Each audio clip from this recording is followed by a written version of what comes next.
So let us start with the Omkar. Yes. Sir has already been arrived. Welcome, sir. So let us close our eyes. आंखें बंद कर लेते हैं, रीढ़ की हड्डी को सीधा रखते हैं, कंधे को ढीला छोड़े, एक लंबी और गहरी सांस अंदर। अब ओमकार के लिए सांस भरते हैं।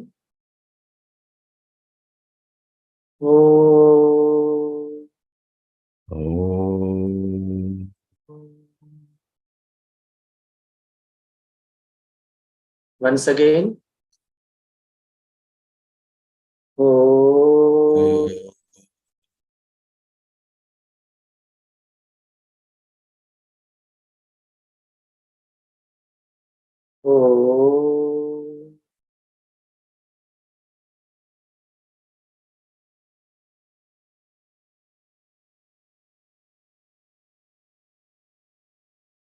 Slowly and gradually, धीरे से अपनी आंखें खोल सकते हैं।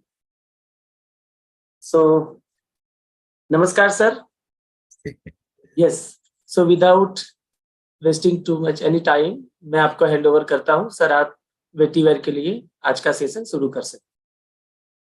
Thank you. I would request Anupam to play a short video which we had made for the Eco Task Force of the Indian Army, who is with us in our endeavor for growing vetiver on large scale. Anupam, can we have the video, please?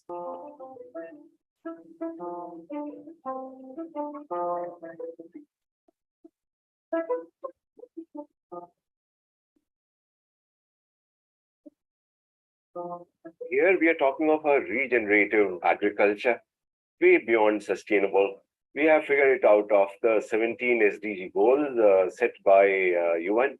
15 of them can be met by practicing this no-till permanent multi-layer food forest. By tilling, you're causing nothing less than 10 tons of soil erosion every year per acre.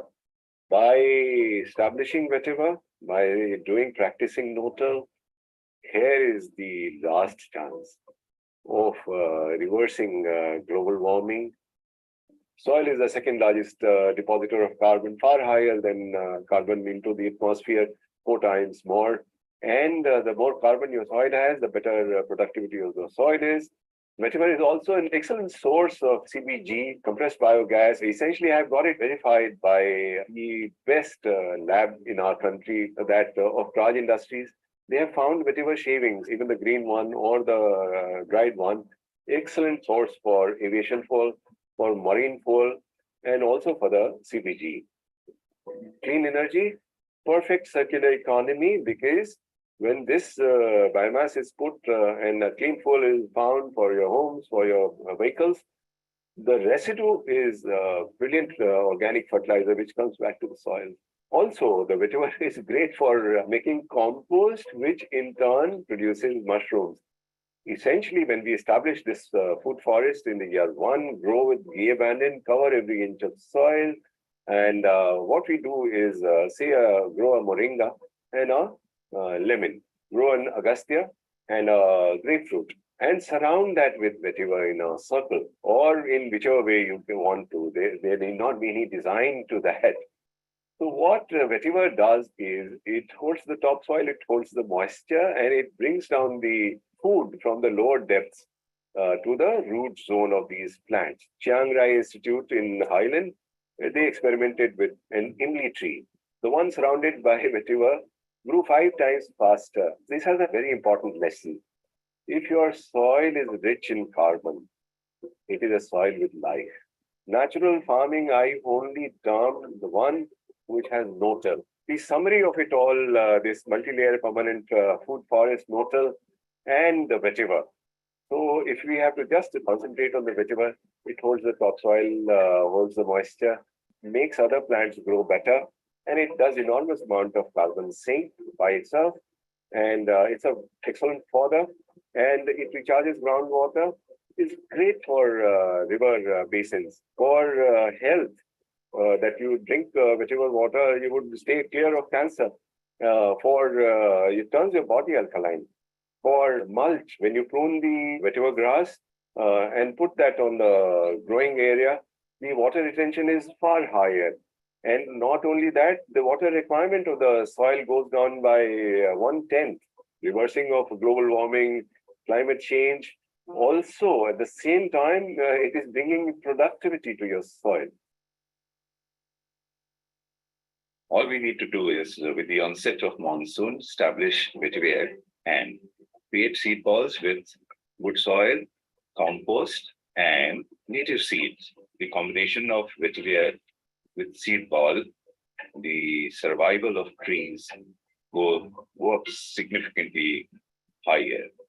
In a very short time, you can green Mother Earth.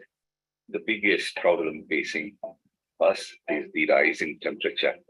If you cover every inch of soil with the seed balls and the vetiver grass, which is perennial, the drop in temperature from the year 1 is a minimum of 3 degrees to up to 9 degrees when handled by our great Indian Army and the Territorial Army and the Eco Task Force, and with the support of citizens and above all, Mother Nature.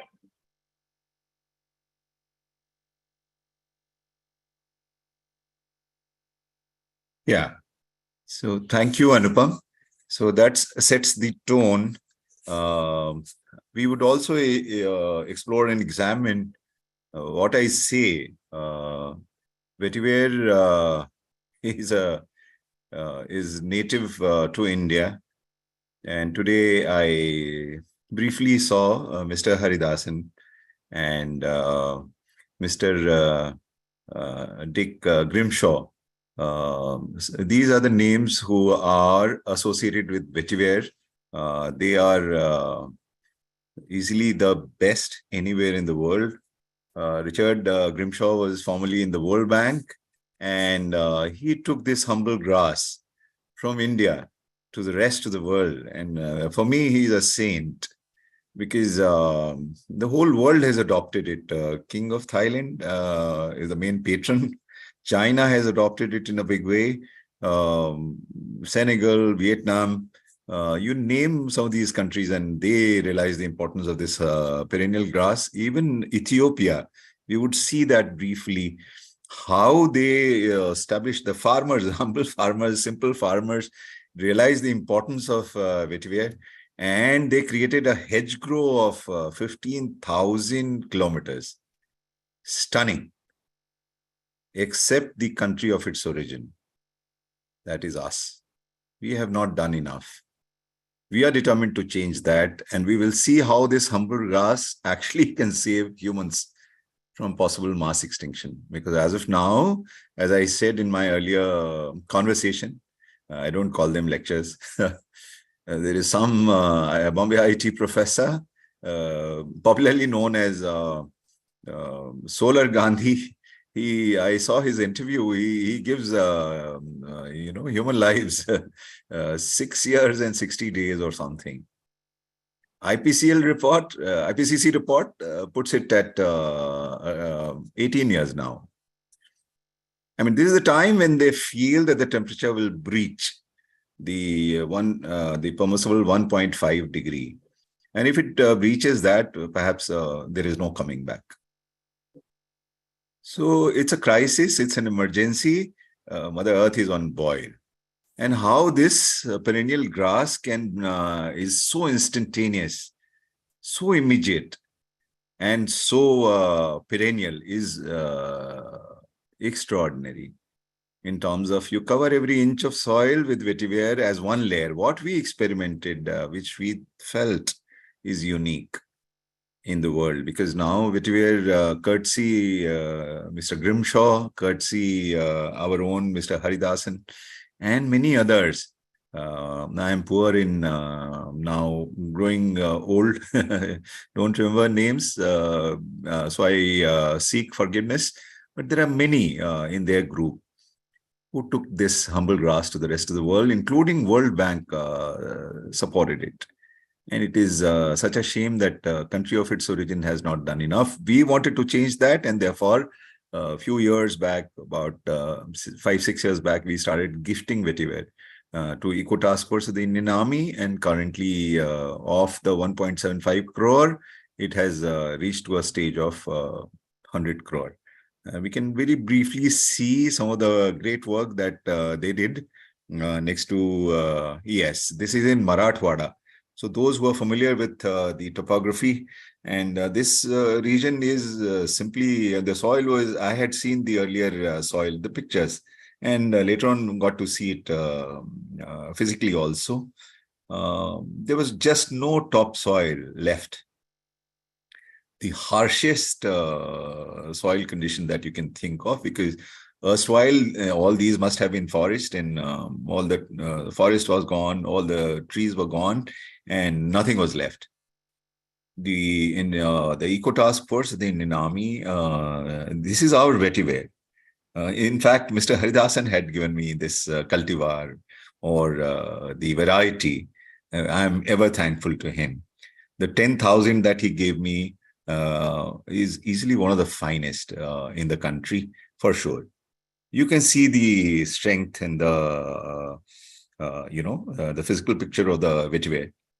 So they did this digging of a pit, and planted vetiver and the plants, and threw the seed balls. Within 3 years, the wildlife came back.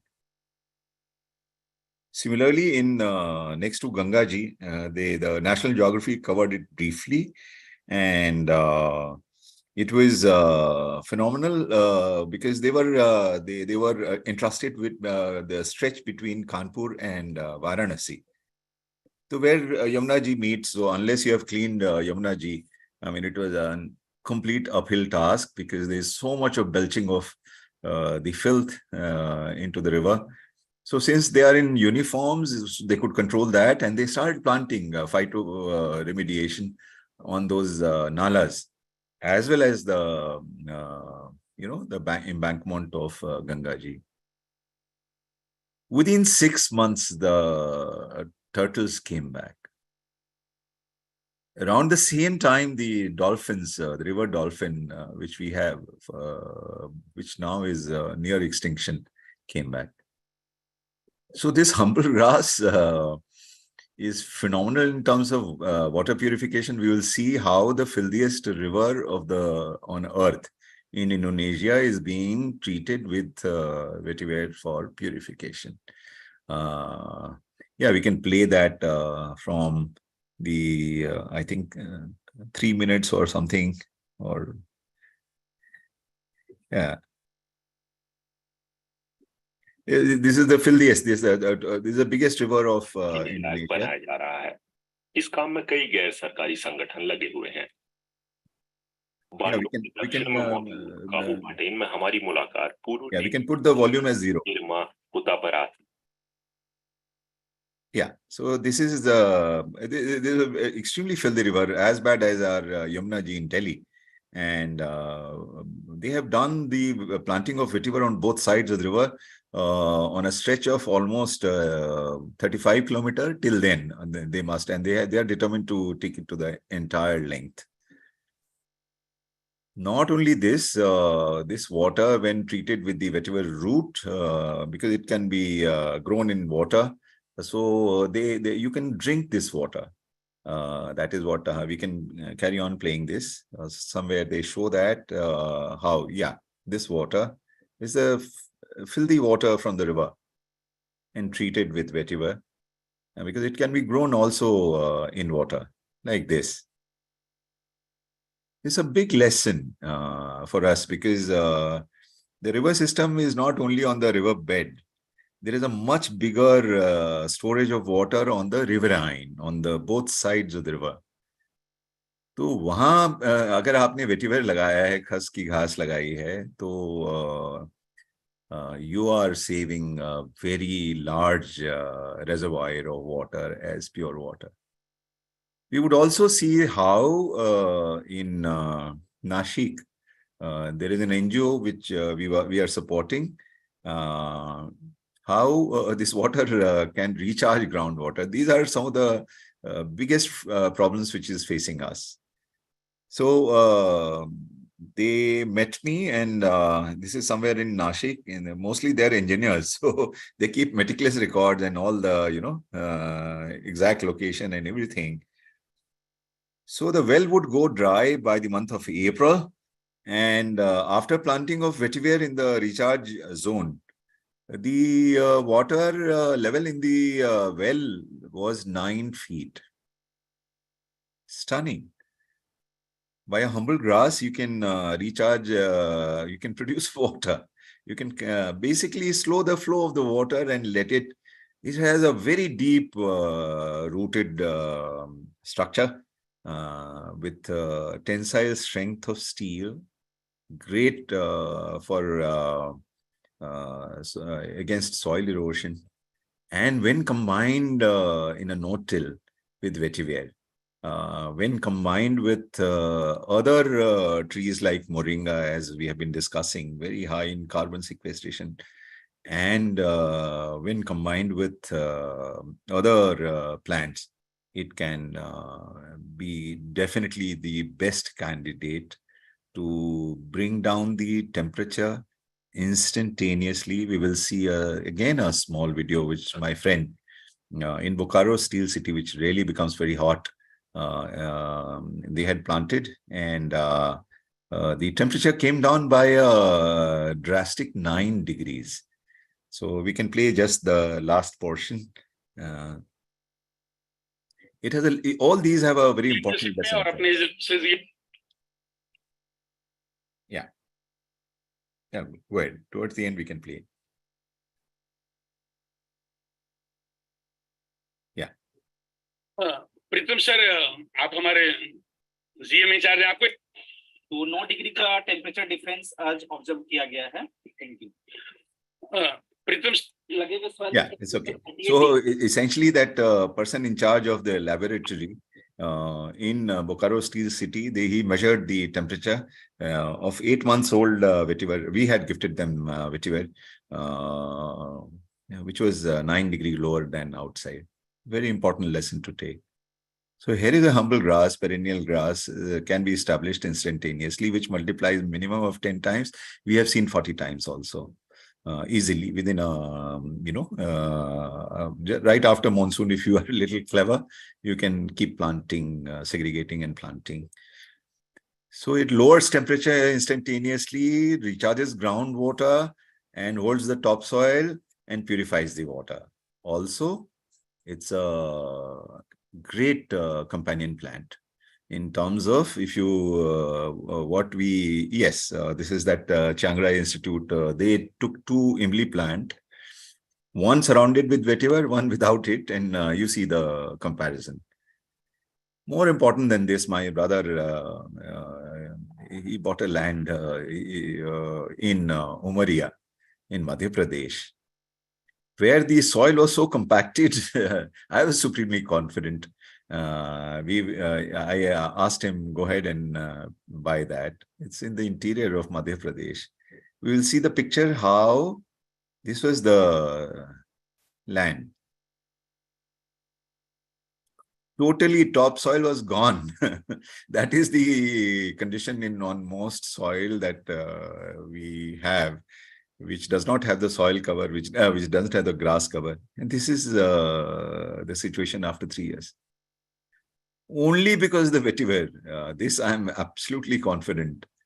This now is an ocean of green. This is a most productive soil that you can think of. So great soil builder, great things to use for growing other trees, and it's multi-layered.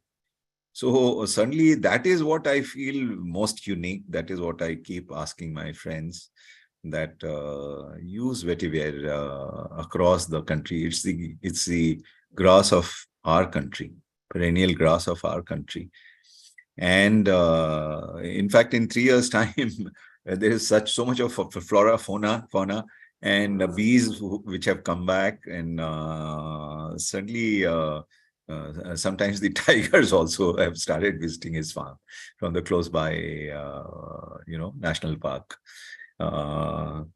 coming back to our own, my brother-in-law and wife's ancestral farm. My in-laws are no more. There were certain stretches in the farm which was pure sand. This is in Purnia.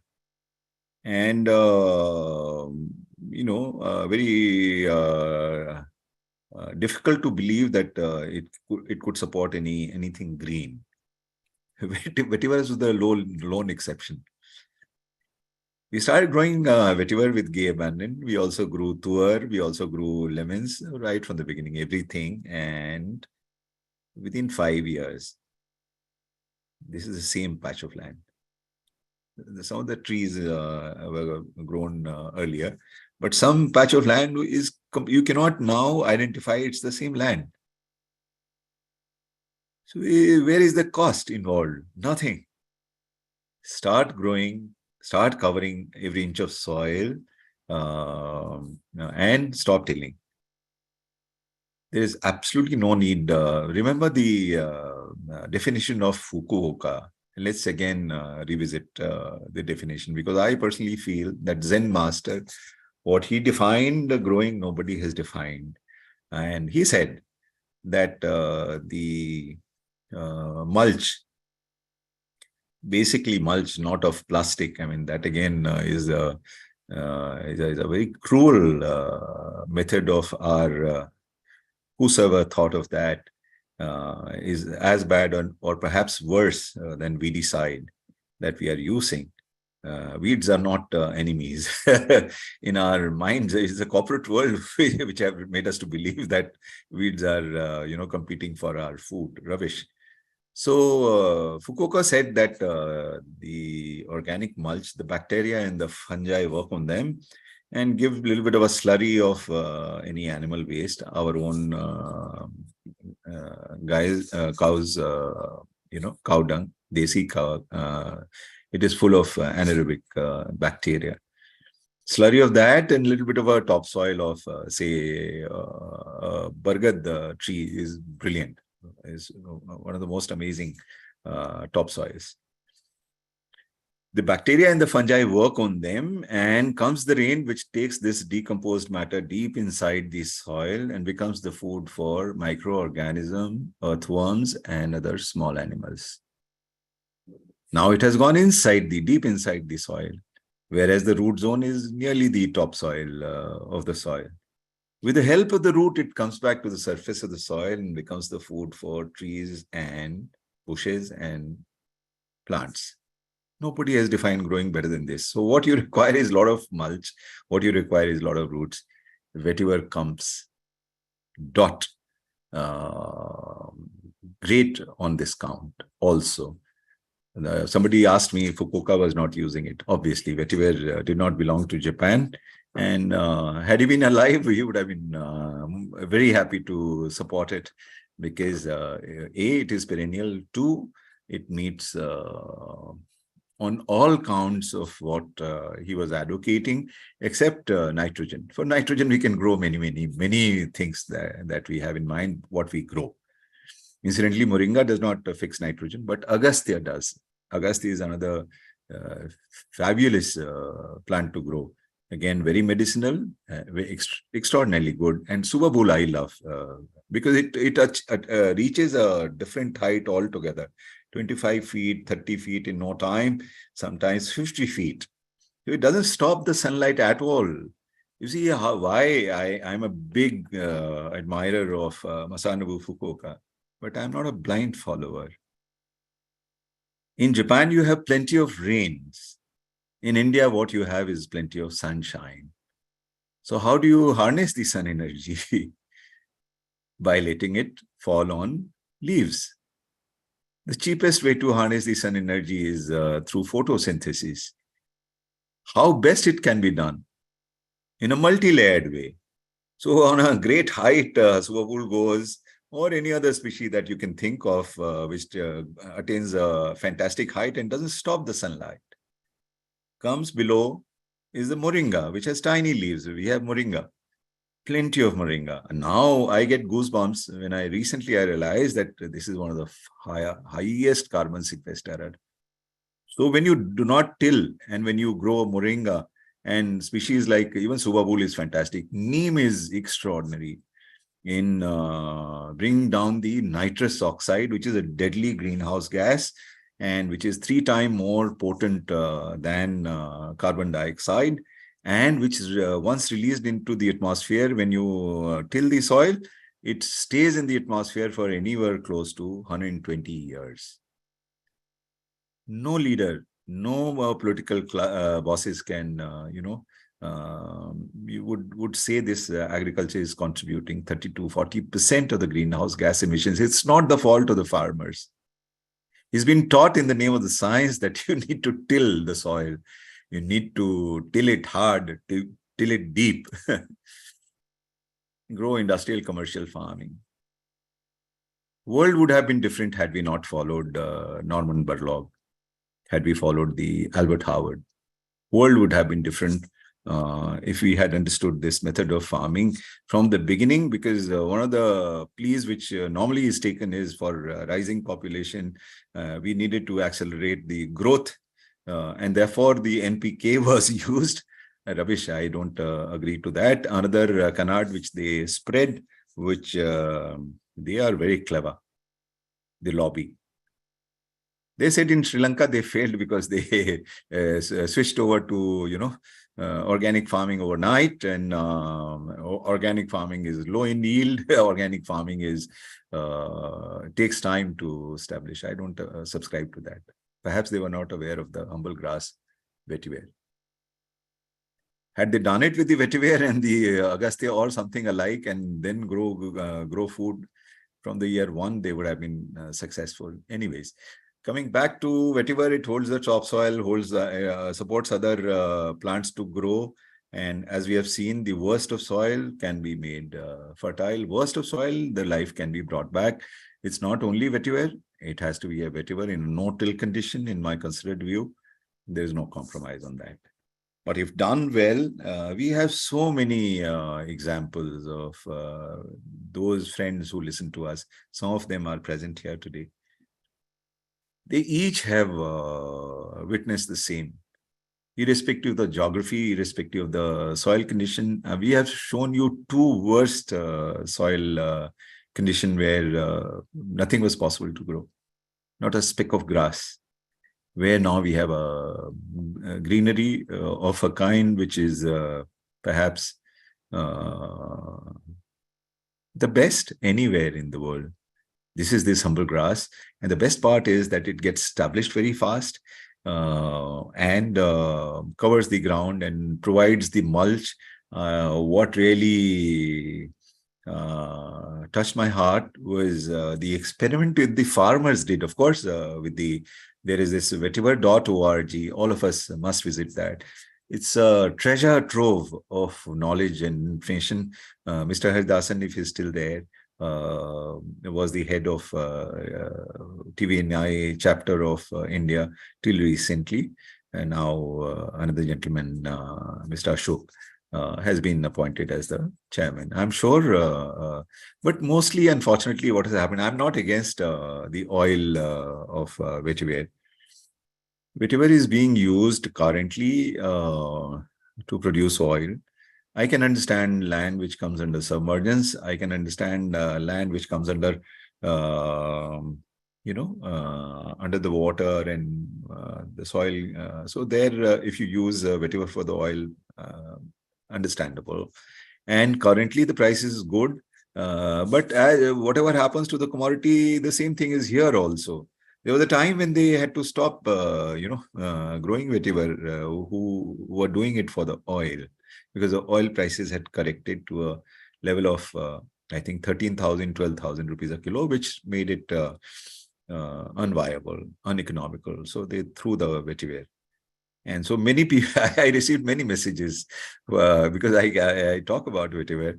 But then to them, I said that I don't grow vetiver for oil. My very dear friend head of Eco Task Force, Mr. Chaturvedi, Dev Chaturvedi, he was a Major General. He sent me a this article when the oil was at its peak, because perhaps we are as a single farmer and in collaboration we would have nothing less than 20 crore of vetiver slips, and large part of it is Mr. Haridasan fantastic variety. I'm ever obliged to him for giving me excellent stand. So he told me that you have so much of vetiver and so much of oil you can produce. You are a rich man. I said, I'm a rich man, yes. Not financially. Because I would rather explore the vetiver for other purposes. It's good for what we have planted vetiver in our village in Bihar. The whole village, all the Gomata, they thrive and eat that. Only yesterday I received, I would also like you to see some extraordinary effort by this DIG CISF. Once he heard me in a webinar, and during the webinar itself, he asked me if if he could share my PPT with his batchmates. I said, there's no royalty, I take no money. Please go ahead. And I was surprised the next day he started ordering for the vetiver. And this is a coal dump in Dhanbad. I mean, again, possibly the worst soil that you can think of. Here, he had planted in 6 to 8 months' time the same coal dump along with the vetiver. His trees were flourishing. He's the gentleman, and with his better half.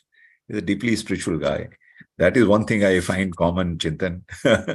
Those who are connected somewhere, they understand these things better, much faster, much better. Because they have reverence. So now I'm recommending him to, he already has bought. I was telling him that you can gift him. Yeah, just incredible. The same coal dump is now ocean of green. So this is the power of vetiver in extreme conditions, extreme pH conditions, extreme temperatures. It survives and it does not die so easily.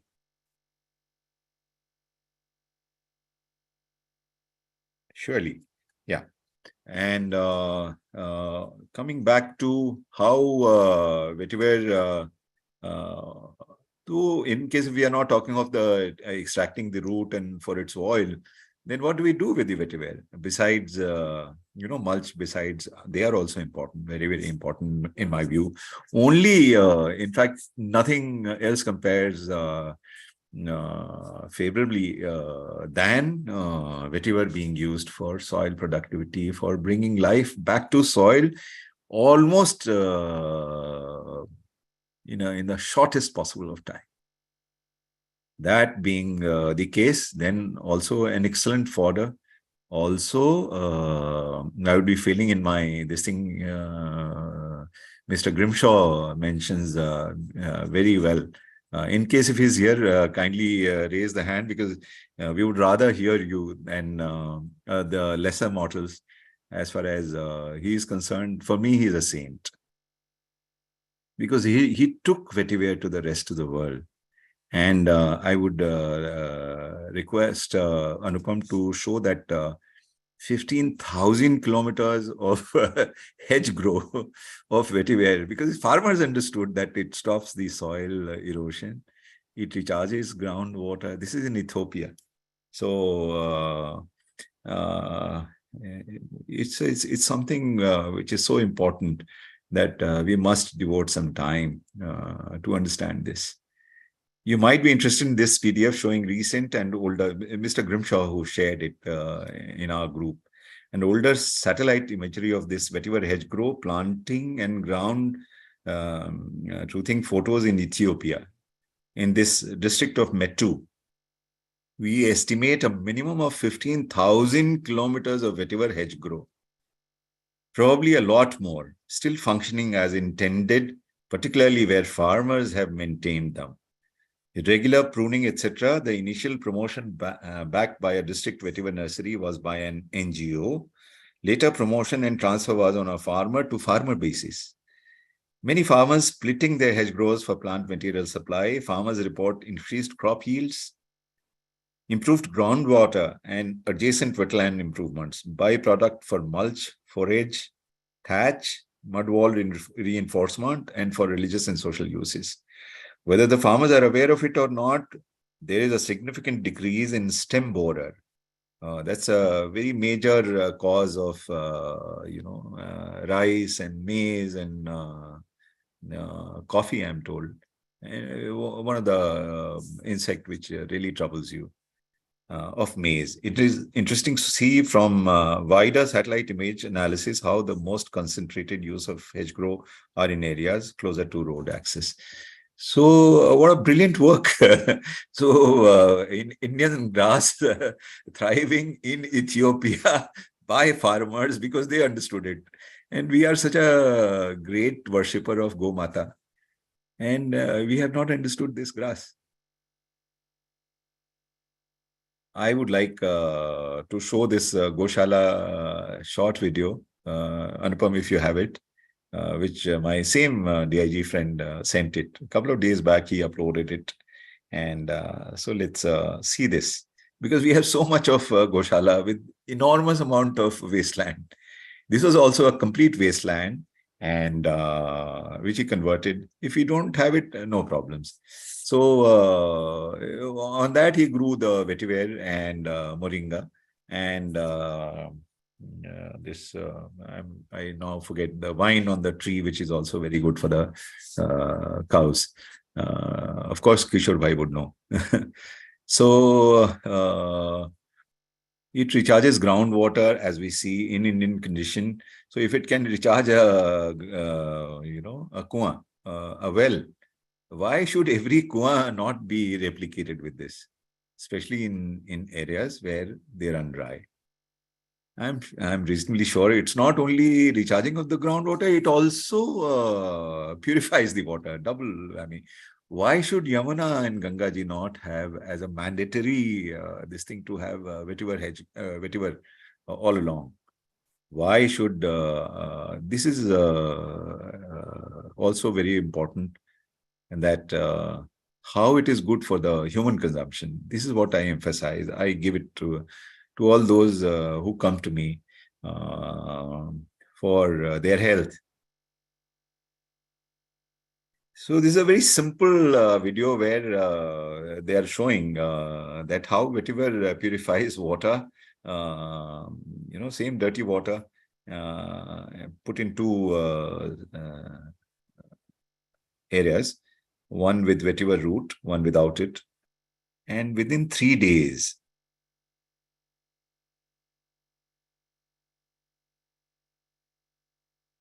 you see the water.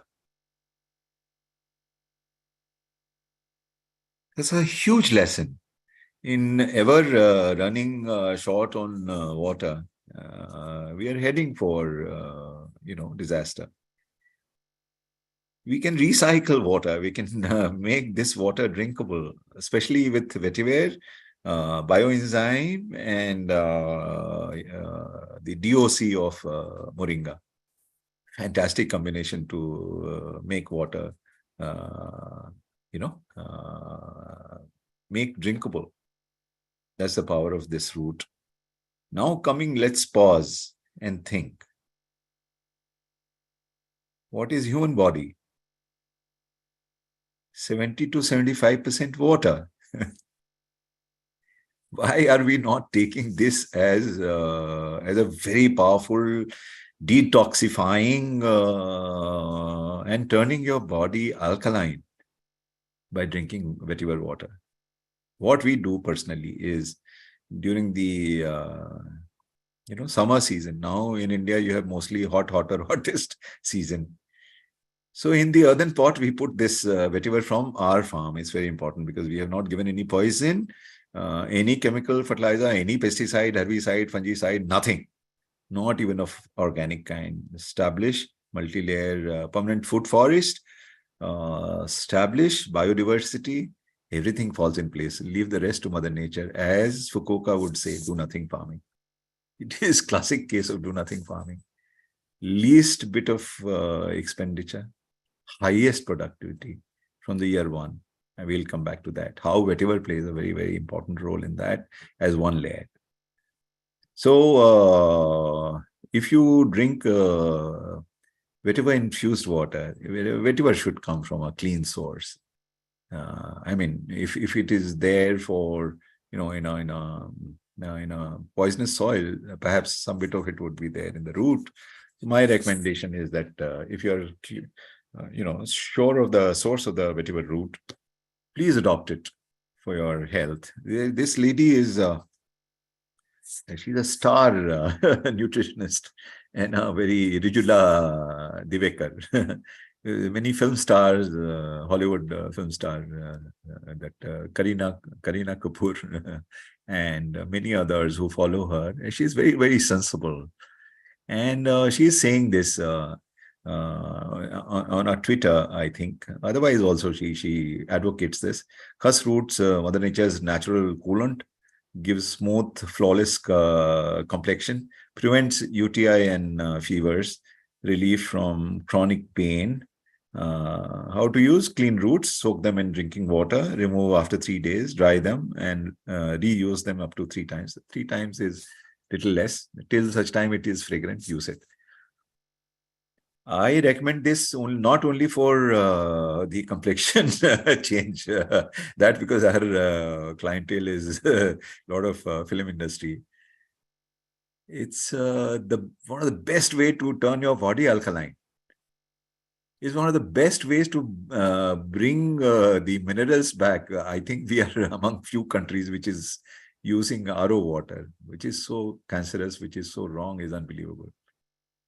I have got it tested by an executive engineer of PHE department, the concerned department. His wife had a breast cancer and she had recovered, and he felt that it was due to our turmeric. That time I was not even growing black turmeric.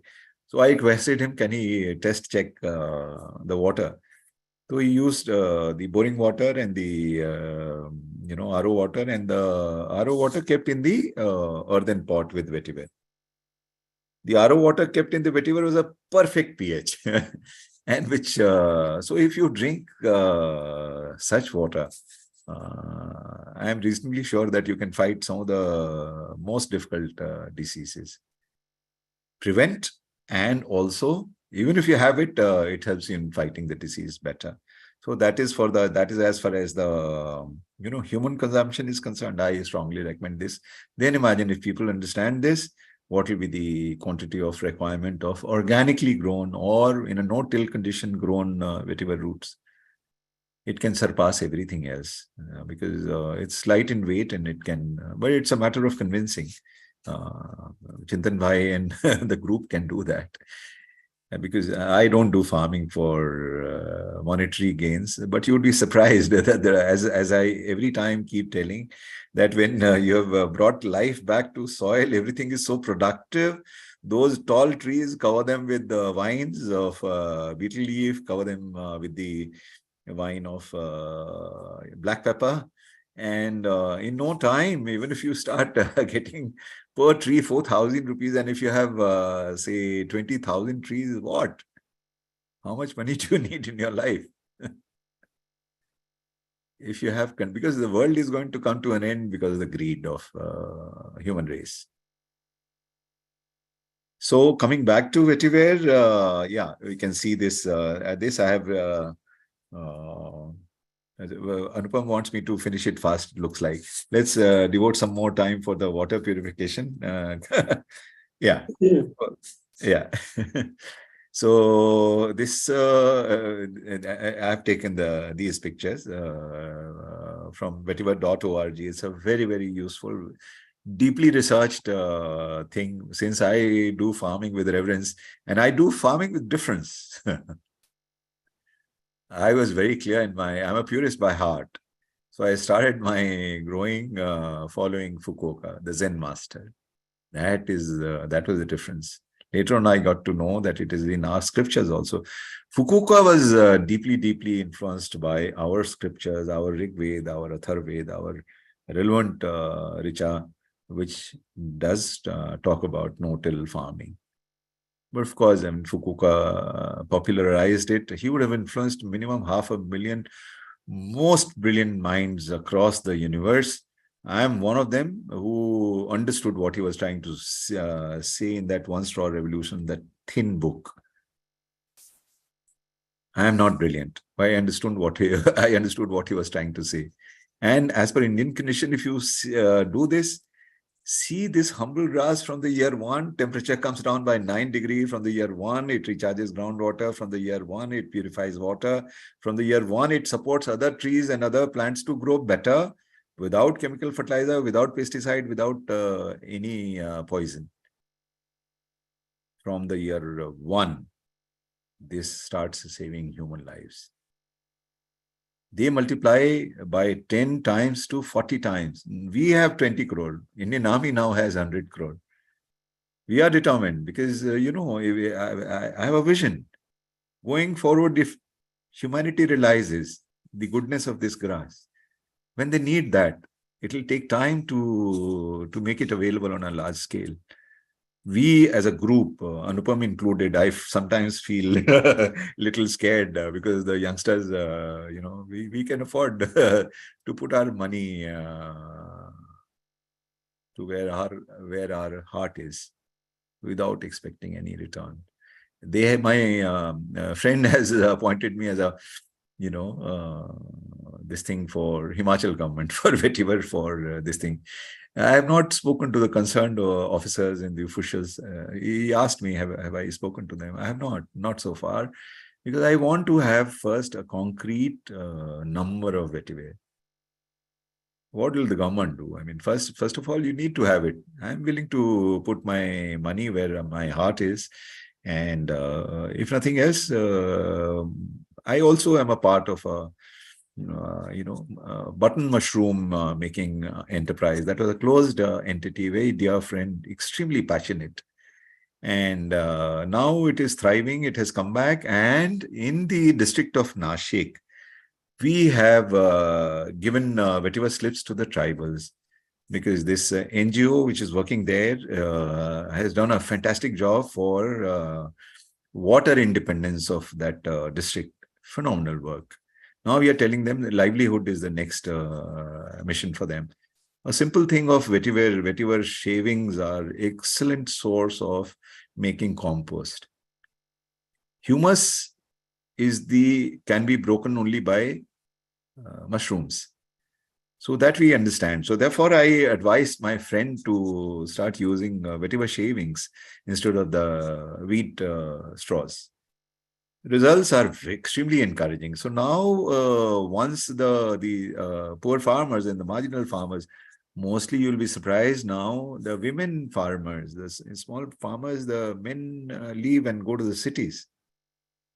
We are giving them, a 10 rupee kg for the dried vetiver shaving. This alone can give them 40,000 rupees per bigha, less than an acre. That is one layer, mind you. Why don't you grow a black turmeric? Why don't you grow a papaya? Why don't you grow a moringa? Why don't you grow a agastya? Why don't you grow a lemon? And all of this together. So the moment you think of the higher, space which is vacant and establish multi-layer with vetiver as base, there is nothing which compares favorably than this. No grass. So everything happens at the same time and it gets established in no time. From the year 1, you start getting, I'll show you I wonder if my sons less than, mostly people ask me, Indians are fabulously argumentative. So they would say that most of the farmers are marginal farmers, less than an acre or something, fragmented land. Yeah, lovely. So, how do you expect them to raise a food forest, and it'll take time? They have a preconceived notion. This is my son's farm, 1 year old. So you would see lots of vetiver, you would see so much of biodiversity, every inch of soil is covered, and papayas and the lemons and the moringas and the tuar, everything is growing.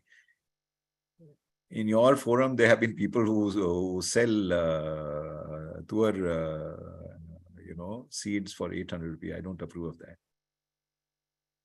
I would not say that. I would not take name, but I feel hurt and I feel terrible about such attitude. Even at 150 rupee a kilo for the seeds of a perennial tuber kind, he recovered the cost of the land within 2 years, just by one layer. Besides that, now we grow black turmeric. Besides that, we grow moringa. Besides that, we grow papaya and this thing. All of that has started growing. Also, I understand the the rural realities. So one of the biggest problems which face them is the indhan, fuel wood. So since Subabul is also a good fodder, and as well as very fast growing tree, and also fixes nitrogen and also does decent carbon sequestration after moringa, but decent this thing. And you can prune it. There is no ban on. We don't cut the head of the tree. By the side, we prune it and give it to our worker, almost free. But they cut it themselves. So practically, and the vetiver we have planted in all our aquifers, which have been created by making roads. So gada ho gaya. We plant vetiver inside them. All gomatas of the village, they have good fodder to eat. They come and graze that. So these are the practical solution. The one video that we could not see show was that of Goshala. Maybe we'll update this thing and put it in the presentation and share it with you. This is my friend who on a completely barren land. This I must share. I made an attempt and I failed. I stay with my father in Devghar. My father is now 96 years of age. My parents, they started this journey, spiritual journey. I put them in Madhya Pradesh, next to Narmada Ji, where it was completely, that time it was desolate, 20 years back. They were very brave. Post-retirement, they lived there for the love of their son. And this is our, pond where we are establishing vetiver again. So I adopted the Goshala, local Goshala. And again, I had a clever proposition. They have an organization which covers all Goshalas of the state. Then again, there is a organization which covers perhaps all state Goshalas ka head. So it's phenomenal amount of land that is with them and which has not been put to, some of them have been put to use. Most of them have not been put to use. So why grow only one grass? Establish a multi-layer food forest there, where you have vetiver alone and moringa. Moringa again is an excellent fodder declared by the National Dairy Development Board. And Subabul, also you grow some, who says that cows don't eat fruits? Grow them. So the inmates of the Goshala, they'll also eat their banana, papaya, and other fruits, and that can also be given to them. Certainly the same 1,000 acre becomes how much? And something inside the sweet potato inside the soil. All this is possible only when you have turned your soil fertile and full of life. How do you do that in a quickest possible time? By establishing vetiver and nitrogen fixing plants and more carbon by the help of moringa. Stop tilling, stop putting poison. Everything comes back. Nature is too kind, too generous. You just need to give her the time to establish herself and again bestow her blessings to us. It is late, quite late, yet we can come back. This is a phenomenal grass which, if adopted, can solve all our major issues. I also recommend this grass. We got it tested by Praj Industries, Praj Matrix. This is the sustainable aviation fuel. the world is going to bring a mandatory requirement, because again, it's very polluting, the kerosene in the air. So the sustainable aviation fuel has even if, they put ultimately 10% mix or 20% mix of sustainable aviation fuel, our country can lead the, production and the movement. And it's a perfect circular economy, because there is a second generation ethanol, which Praj Industry knows, which a few other, in collaboration with some geo something from the US, they have the sustainable aviation fuel. Currently, we are already mixing ethanol up to 20%. We have, brought the target closer from the earlier 2030 to 2025. That henceforth, the petrol would be mixed with 20% ethanol. A great decision of the government. We are saving 40,000 crore of foreign exchange. We are energy independent, and the money is going to the farmers also.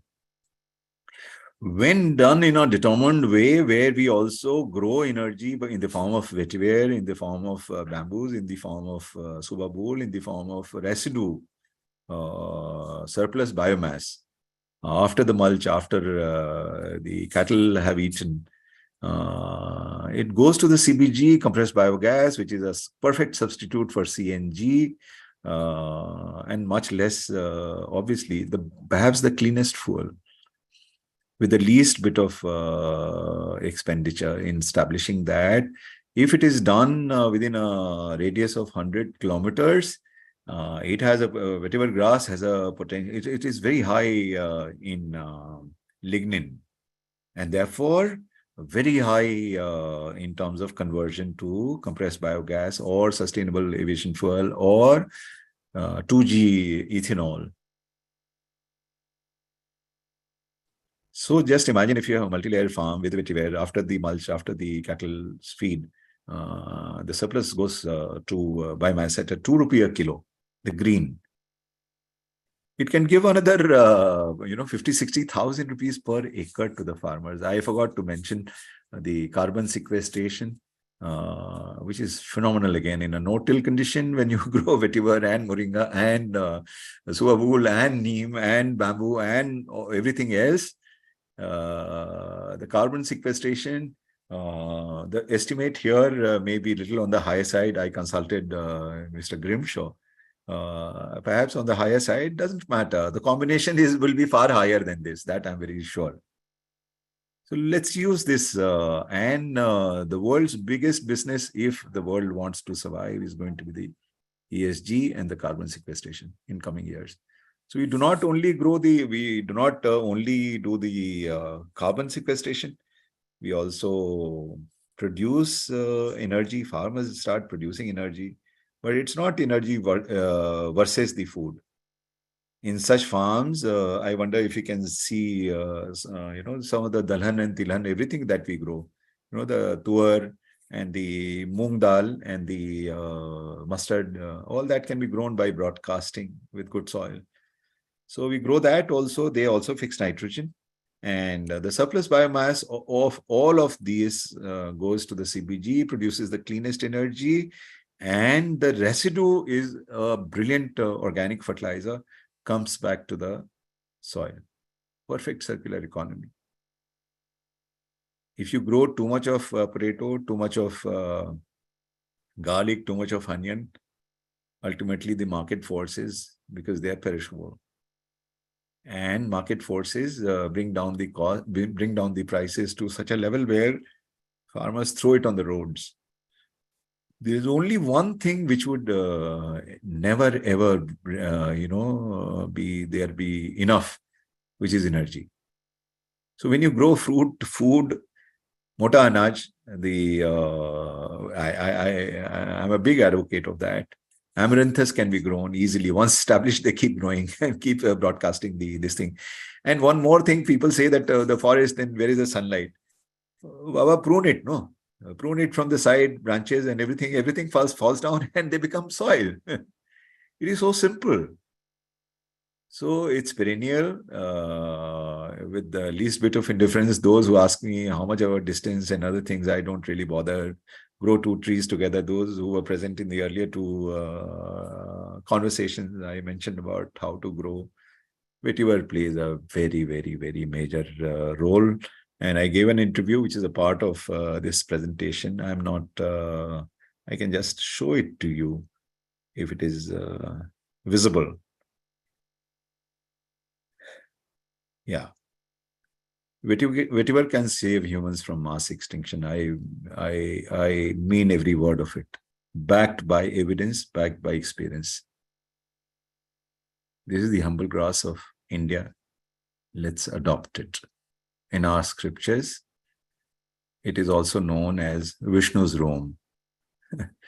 For that reverence only, let's adopt it. Vishnu is the creator. So, if you want to survive, it's a very important grass to look at and establish. Thank you.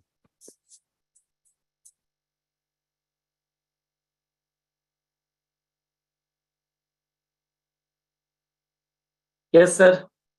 Sir thank you, हमको बोलना चाहिए आपको। पहले तो sir मैं एक चीज और चाहता था कि भाई के बारे में भी थोड़ा बताइए sir. Oh, my brother, yes, of course. He was first secretary in Mauritius, and he's the idealist in the family. He writes, he's currently with my father. Between him and me, most of the time he spends with my father.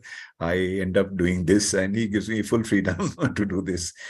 So, so when we went together and saw this land in Umaria. Umaria is in a remote, one of the smallest districts perhaps in the country, and very remote. And we bought this land there. We saw that land, what you saw, completely compacted. So I was supremely confident that it can be brought back. And we saw two bargat paid, beautiful. And I said, bhai le lo. And it was cheap also. Price was also reasonable.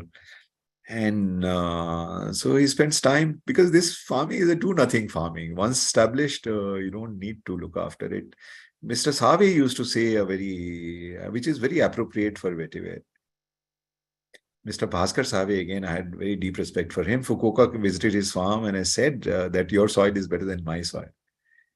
So he was a Gandhian, respected by the world at large, recognized by the UN for his unique method of giving water. You know, he would put 2 crotons at the end of a drainage, the irrigation channel. And this was a perfect, most scientific method for regulated water, because excessive water also does harm to the plants. Plants don't need water, they need moisture.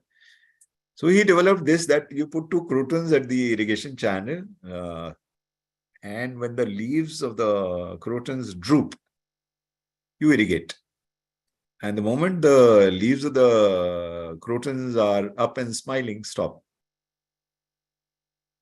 Perfect. And the UN recognized this method as a brilliant method, low cost and very full of wisdom.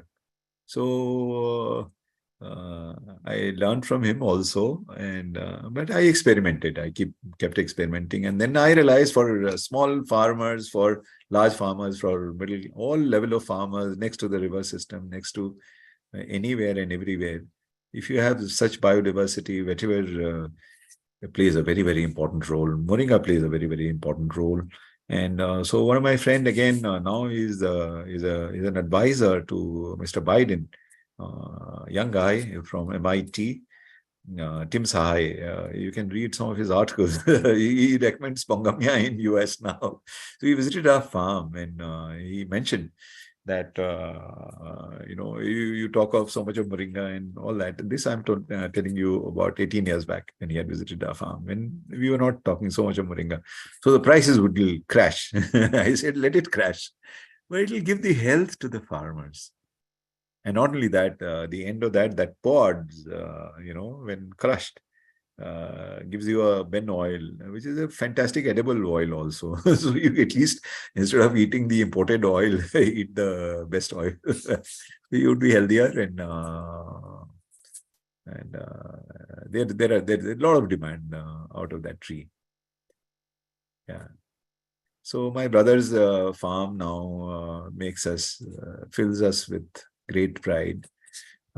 In 3 years' time, it is transformed and has become and now the other farmers are realizing they have similar fate. So the tribals are, you would be surprised, tribals are far smarter than the normal farmers. So they understand that here is a grass with a difference. So they want to grow and they want to multiply this. We are doing it in Khajuraho. Anupam is a part of that, and 15 of us. We are doing this on no-till natural farm. Perhaps it will become the India's biggest, which is such a matter of shame. We have taken land on lease, and 170 acres is the land at 2 different places. Already it is shaping up quite well. So VeTiVer again plays a very, very important role. We have not been able to establish as much as we wanted to, but we are determined to do that. Because before winters, if you plant it, it survives if you have water. And even if you don't have water, if you plant it during the rainy season, it doesn't die. It comes back. I mean, it's a very, very sturdy plant. And I wonder if Mr. Haridasan is here or Mr. Grimshaw is here. Mr. Grimshaw is here. Oh, then my sincere apologies that to a Bhishma Pitama of VeTiVer who's in the audience, and I am speaking. You can raise the hand so I can make him unmute.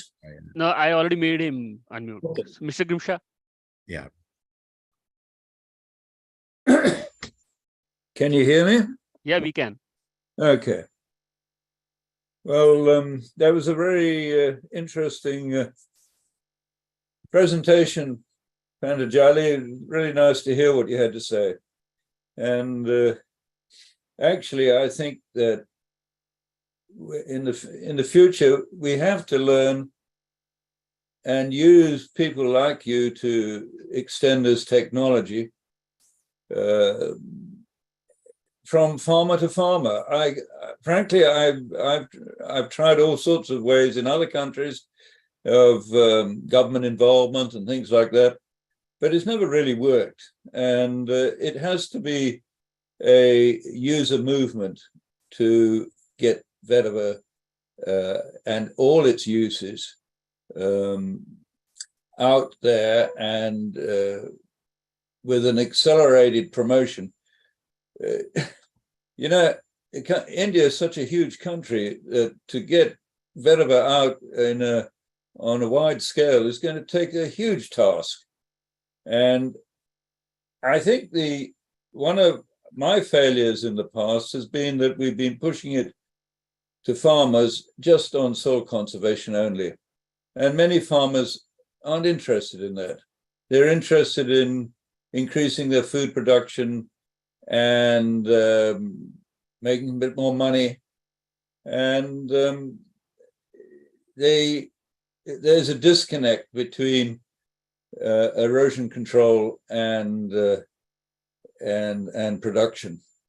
And somebody once told me that if you want to get soil conservation in place, you've got to do it by stealth.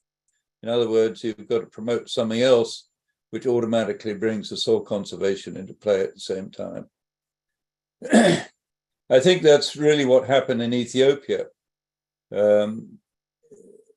which is actually very remarkable there, what happened there, because it was an NGO started the program. The VeTiVer network put a very small amount of money in. I think we put $10,000 in to help them. And they started off with getting some central nurseries going because they had to get plant material. With no plant material, nobody's going to listen to what you want, listen to any suggestion you have about planting VeTiVer. And they taught farmers how to use it, and erosion control. Erosion was a real problem there. And one of the problems associated with that was that the government had already put in quite a lot of graded buns, many of them not graded properly.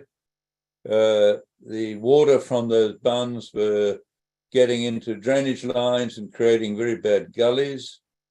There was a major problem from rat infestation.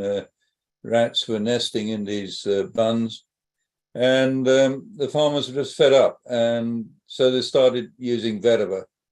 And then they started seeing the side benefits of it, and the program then expanded on a farmer-to-farmer basis. Farmers would split their Vetiver hedgerows longitudinally and share that plant material. They'd either sell it or give it away to their neighbors, and that's how it's progressed, and I believe it's still going like that today. I think in the last 2 or 3 years, we've become much more aware of really embedding Vetiver into the farm system, not just hedgerows, but doing what Patanjali has been doing, and his brother and others. Calabamolo in Kenya, he's another one, where Vetiver is really embedded in the farm system. It's grown not just as hedgerows, it's grown randomly or on purpose, but sort of in a scattered approach in a way rather than a hedge line. And it's had some very remarkable results, particularly in the growth of perennial plants like moringa or cash crops like coffee and so on. And as Patanjali mentioned, we come back to Albert Howard and what he did in India in those early days, in the 1930s, I think, and I think we have to learn from him. So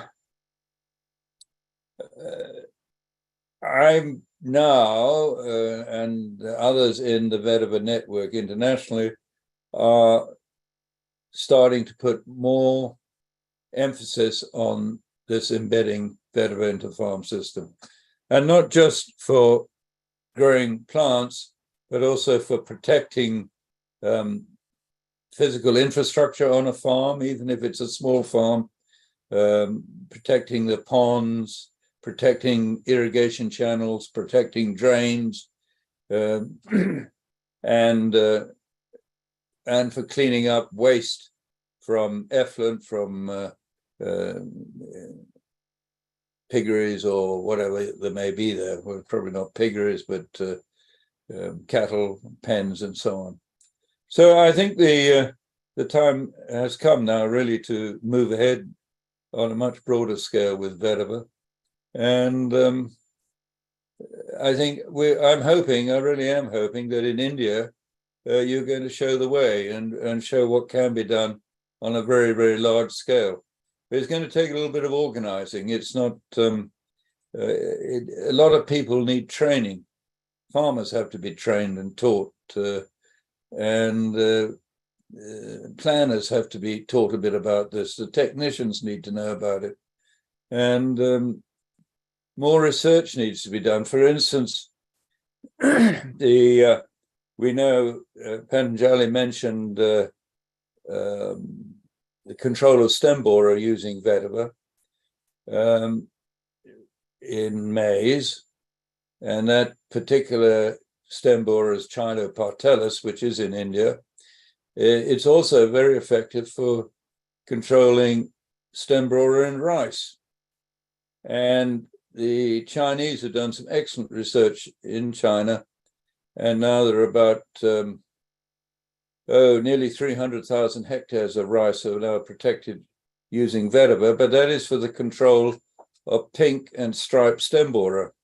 Now in India, I think you have striped stem borer, but you also got yellow stem borer, and I think we don't know anything about that, and some research needs to be done in that area to determine whether a yellow stem borer is attracted by Vetiver and whether Vetiver will kill the larvae. So we need to bring the research people alongside as you move forward and get them to find the answers to some of the questions which you're going to have. Anyway, I don't think I need to say any more, but I'm really, I think you made a very good start, and I'm really encouraged, and I keep a fairly close eye on what you're doing, and I am learning from you too. Let me tell you, it's not a one-way movement of information from the VeTiVer network to you. What you do, if it's valuable, goes out to other people in the world. Just as in Vietnam, there's a group of farmers in Vietnam called the Vietnam Vetiver Farmers Group, who are doing an excellent job there and who really are moving ahead with embedding vetiver into their farm systems. And they're sharing a lot of their information, and we're passing that information out too. Anyway, thank you very much for giving me an opportunity to have a word, and good luck to you all. Thank you. Thank you. Thank you for your presence. And as I was mentioning, that you're one person with your friends. You took this marvelous wonder grass to the rest of the world in a lifetime. If there is an award which is the highest award anywhere of the universe, it should be bestowed upon you. This is the grass, which is, and I'm working. You'll be very happy to know that we had got in touch with some the best scientist on sustainability in Germany with the shavings, because I'm against usage of the root other than the human health. Because you uproot it, you disturb the soil. Soil is very important to me. So the shavings of the vetiver, one was the CBG, 2 rupees, also phenomenal in a multi-layered way for our farmers' income. 2, of course, the button mushroom and the other mushrooms. 3, we are working on this as a substitute for foam.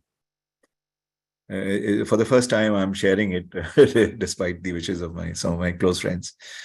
If we succeed, just imagine worldwide what it can do, because we can sell our vetiver shavings, dried shavings, for anywhere between, in Indian rupee, 30 rupee to 40 rupee, 30 rupee for sure, a kg.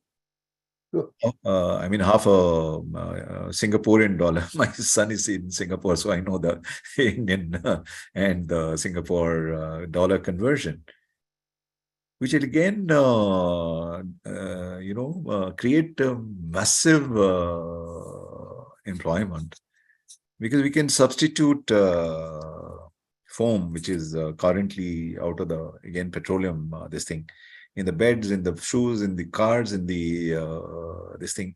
Again, it's a brilliant, again, the same scientist said that it is brilliant for when you make the building material in the, the classic way. But if you mix vetiver powder in that, it is lighter in weight, so better to withstand the earthquake zone, and stronger and shinier. So let's see if these things work out. This can become a very great source of income. As far as I am concerned, I always maintain that I don't do farming for money. But it's not that there is no money. There is so much money that it's unbelievable. But I believe in good karma. If you do good, there is no karma on earth bigger than, doing no-till farming, and vetiver is something which is an integral part of no-till farming, in my considered view. Thank you for your presence, and I hold you as my hero. Thank you. Thank you, both personalities. So we can take questions. So with his presence, he is an authority. So Mr. Haridasan is also there, so he can answer most questions. on VeTiVer. He can give a bite also, so then we'll wait. Mr. Haridasan is here? Yeah, Mr. Haridasan should be there. Okay, please call him. Mr. Haridasan, are you present? Haridasan P, I have asked him to unmute.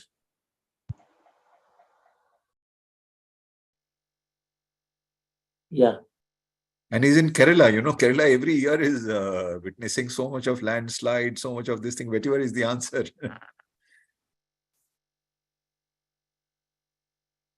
For the whole Western Ghats, actually. Anyways, so we'll come back to him. And currently, in case if there is any question, we have the best authority in the world here with us. Sir, can I ask the question? General Yes, questions? Yes, Sir, yes. this is what the VeTiVer, right? Let me dry roots of VeTiVers and how to use it, please. This one, sir? Yes, very much. Yeah.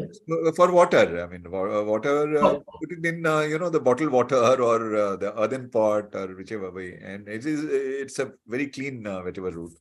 So you can merely drink this. And incidentally, that for this, my personal opinion is that the North Indian variety, which is not very studied in the roots, but they are more medicinal, more fragrant. Okay. More fragrant. But I prefer the South Indian variety. And what I took from Haridasan is amazing. That has multiplied to a few crores now. Because I've been doing this for the past 20 years now. Yes. तो sir Hindi में बताए तो इसको पानी के अंदर रखना है, वहाँ बचाए तो घड़े में, गर्मियों में घड़े में रख दें और बाकी समय में शीशे का जो बोतल है उसमें भी डाल दें, जैसा वो रिजुला दिवाकर कर रही थी, दिविकर। तो और फिर कुछ दिनों में इसको फिर से सन कर लीजिए। वो कहती हैं कि 3 बार इस्तेमाल करें, मैं कहता हूँ जब तक सुगंध रहे तब तक इस्तेमाल करें। Yes, तो पानी पूरा अल्कलाइन हो जाता है इससे, and this is good for health also, right? Excellent. And it induces sleep also. Yes. It calms your nerves, induces sleep. Yes. It's a great aromatherapy also, whatever root and the oil, whatever. Yes. Yeah. And sir, moringa leaf powder and moringa seed जो होते हैं, moringa की जो फली होती है, वो दोनों की गुणवत्ता में फर्क रहता है ना, तो उसमें खास करके मोरिंगा के पत्तियों का ही पाउडर यूज करना है, that is more preferable, or what is your suggestion into this? Yeah, it's a good vegetable also. I'm not against the vegetable, but moringa leaves are phenomenal, and it's a wonder plant again. 92 antioxidants and 18 amino acid, all essential amino acids. There is nothing on earth which one tree which contains all this. And now the highest carbon sequester as per the Japanese study. When combined with the VeTiVer, phenomenal. So Arun Baglaji, you can unmute yourself and ask the question. Yes. Sir, Pranam, Patanjali Ji. Very interesting incidents, I'll tell you. I made tea out of VeTiVer, and then told people that please drink, first you smell it like wine, tea, and then you take it like tea. I tell you, everybody went flat. Khub maja aaya.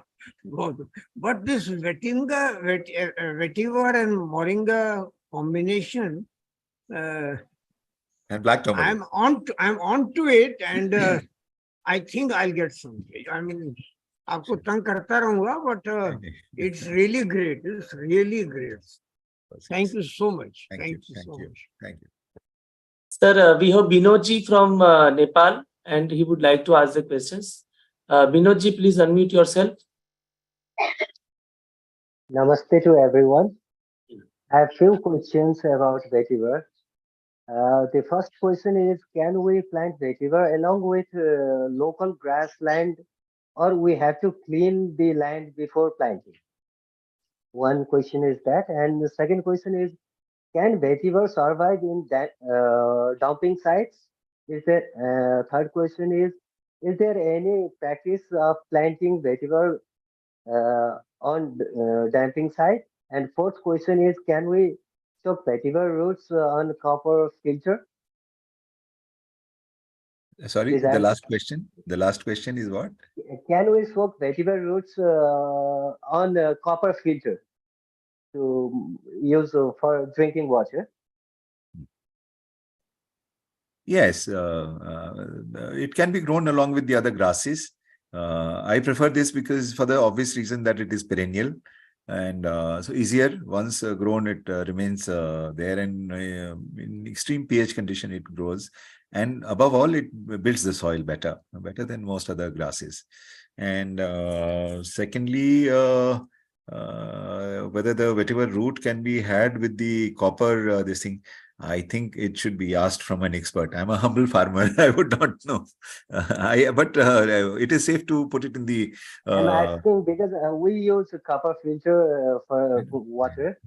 So if it is good to soak I'll vetiver find root, out and get back to you because frankly I have not used it in a copper vessel. In the earthen pot, yes. In other this thing, prima facie, there should not be any issue. But it is best to be answered by an expert. And Chintan Bhai knows, so many Vaidya here in this thing. So he can always, you can direct this question with them. They would have an answer, I'm sure. I do not know, frankly. But in the earthen pot, perfectly fine. In the shisha, perfectly fine. That is what I use. I keep it in the thermos also. I drink. I drink that vetiver water in my other vessels, including the copper. Yes, I do sometimes. But I have not put vetiver root in a copper vessel so far. So I'll find. Copper is reactive with metal, so we have to think before use. Yes, that's why I'm not answering your query without knowing. Yes. Okay, sir.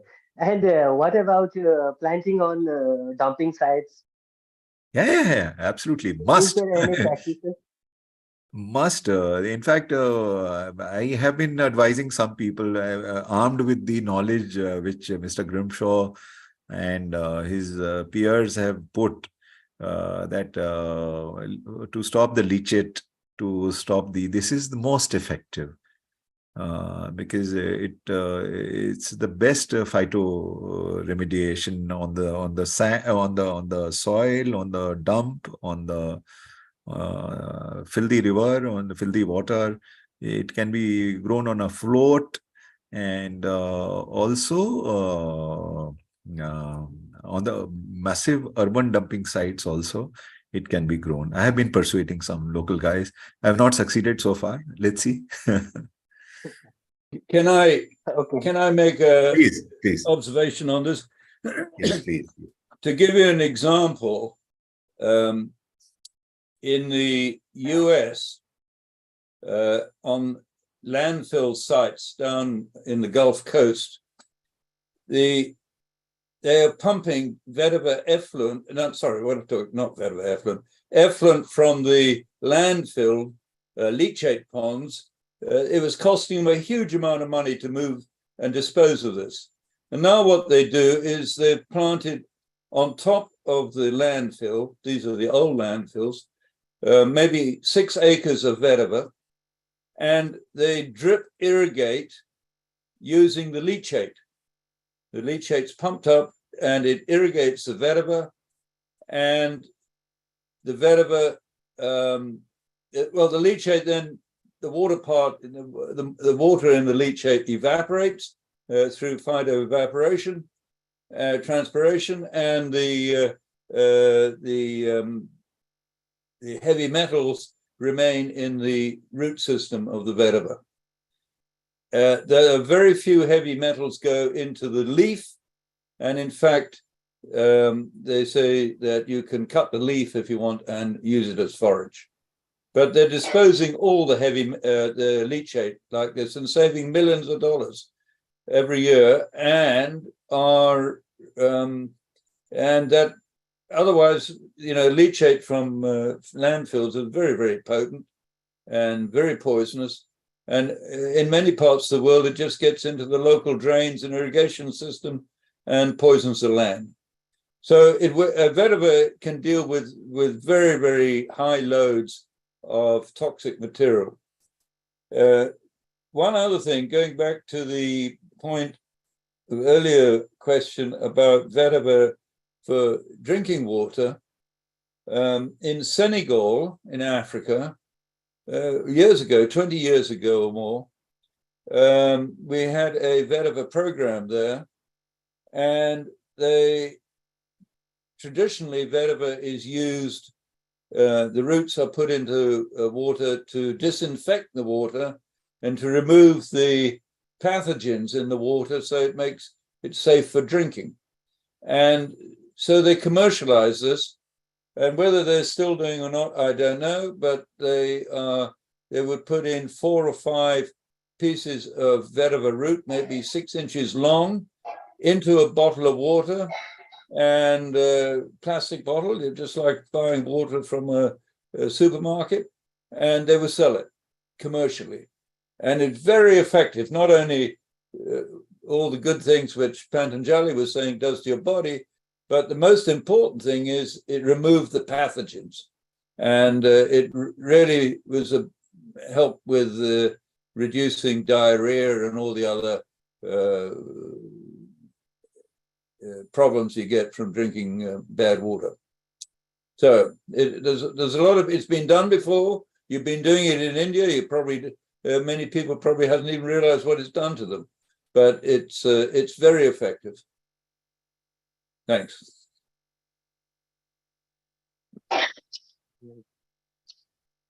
Thank you, sir.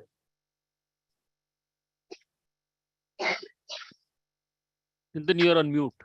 Yes, sir. I have one question from one of the faculty, Shivali Miglani ji. She was there with us for 1 hour. She is doing very good work in India for cow grazing land and everything. So she was asking the one question about how the cow can directly eat this grass. Is it? Yeah, that too I know, because my entire village's cows eat our, public grazing grass. Big thing. Okay. Open grazing they can eat, and they keep the more you graze, the deeper the roots go, and they keep remain soft. Especially in the summers when nothing is green, it is green. So great source of fodder, and very high in protein. Excellent fodder. Yeah, thank you. So Naresh ji, you can ask your question. Hello Yeah. Hello, ये vetiver है, हमने बागवानी में काफी use किया हुआ है. तो we are getting a special taste from the fruit as respect to the others without vetivers. And I have been connected with Dick Grimshaw since 2017 Vetiver International Group. They are guiding tremendously and very knowledgeable material they are giving to us. So once again, thanks to Dick Grimshaw, sir. So that's totally I want to say. Yeah. Yes, completely. It's nice to be able to help you guys. I'll tell you one thing which will be interesting for you. 2 things. One is that there are probably more people from India visiting our website than from any other country. And it's been like that for a long time. So I suspect there's more going on in India with vetiver than we know. And secondly, yesterday I redesigned the front page of our website, and you will find it now a lot easier to find your way around and find information on our website. There's a huge amount there, and I know it's difficult for people to find it, and I think what I've now done will help you on that. So that's just a bit of information for you. Absolutely. Yes, Anil ji, you can unmute yourself.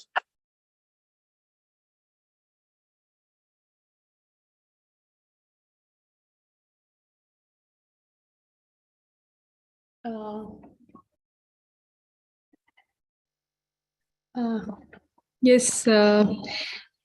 My question was that, while vetiver can be used, sir, in the multi-layered farming very, very successfully, to kind of, rationalize the space.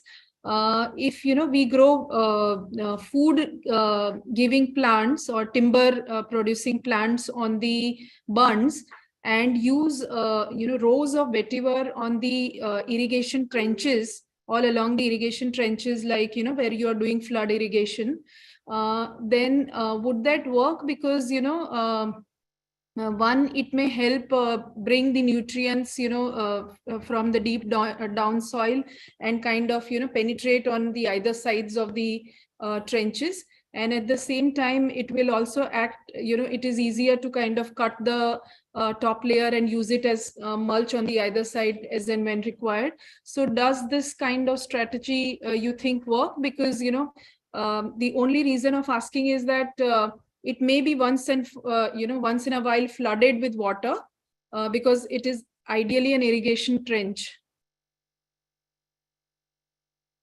Shall I answer that? I think I would certainly use vetiver along the irrigation channels, farm irrigation channels, for a number of reasons. You're quite correct. You can use it for mulch. If you're growing rice there, and if vetiver will control your type of stem borer, you only need 80 vetiver plants per hectare to control stem borer in rice. It's extraordinary. But more importantly, though, if planting vetiver along the side of the irrigation channel will protect the channel, it will reduce maintenance, because what happens is the vetiver, I mean, most of these farm channels aren't very wide, and what happens is the vetiver grows over like a roof, and it shades out the weeds. The other interesting thing, which was done, actually research done years ago by an agricultural engineering group in Orissa, was that the shape of the channel changes. It changes from a trapedal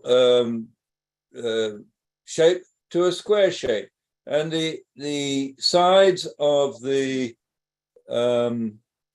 vetiver, the channels become vertical. And another very interesting thing we found recently, this only came out recently in Australia, was that on a fairly, well, it was about a 2 meter wide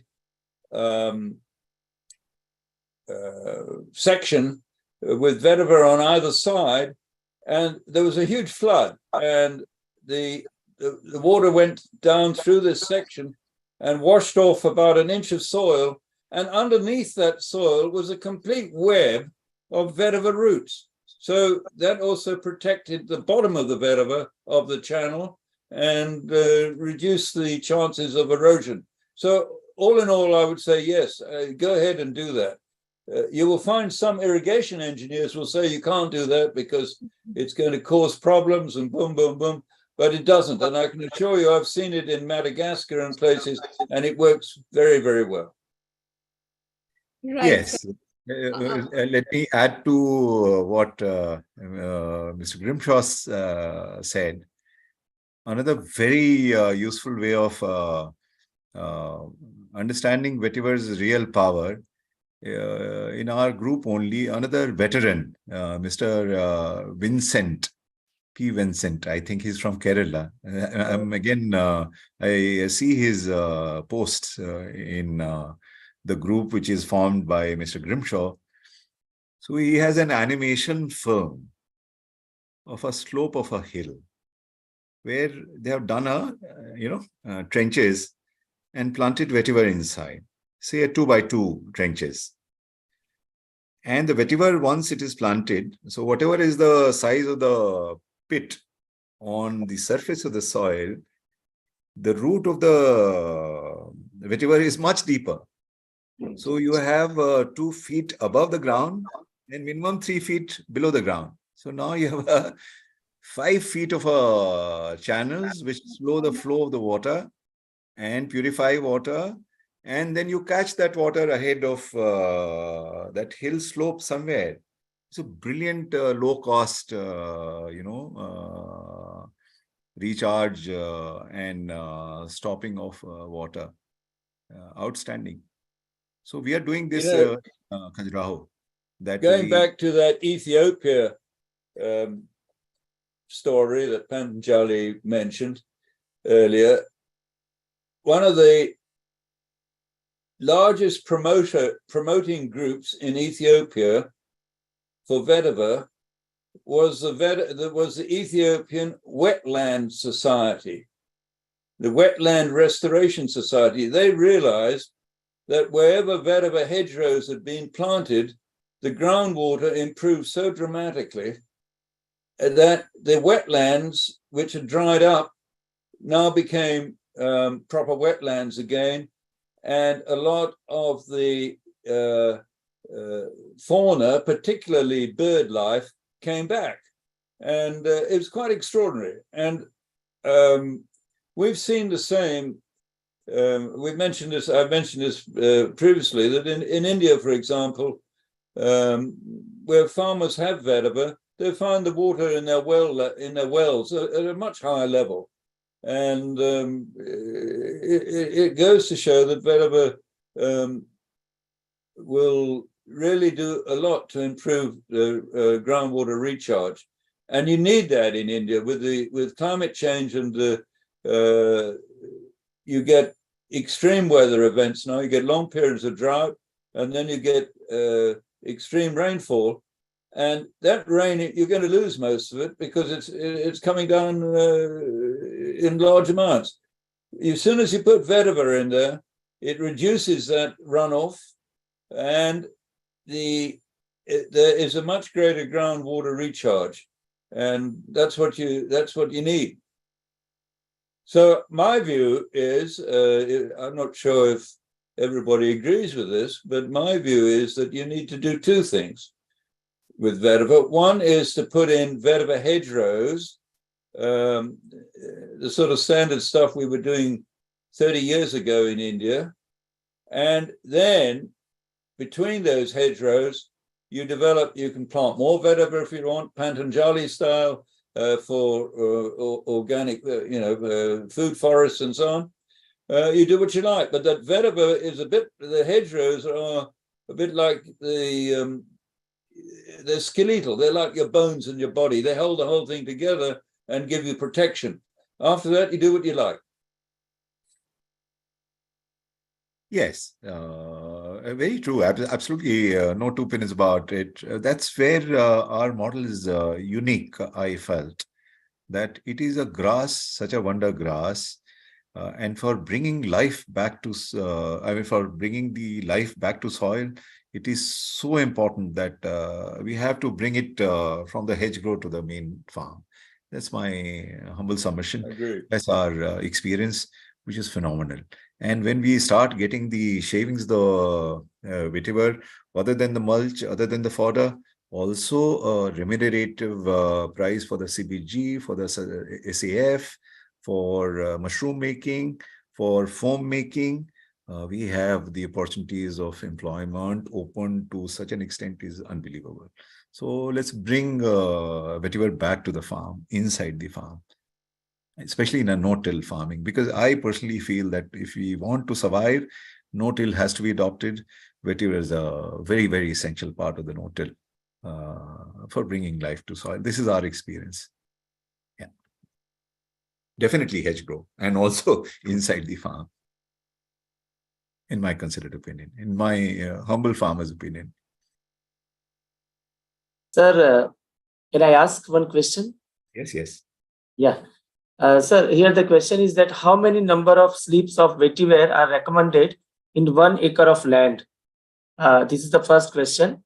Then second question, sir, do it require irrigation if grown in dry area like desert of Rajasthan, where the temperature varies from 50-degree temperatures also sometimes? And the third question is, what method of irrigation is preferable, that is sprinkle, drip, or canal sort of irrigation? Yeah. Shall I answer that question? Okay. Yes. So, yeah, we gifted Vetiver slips to Eco Task Force of the Indian Army, and it is very, very extremely successful in Rajasthan.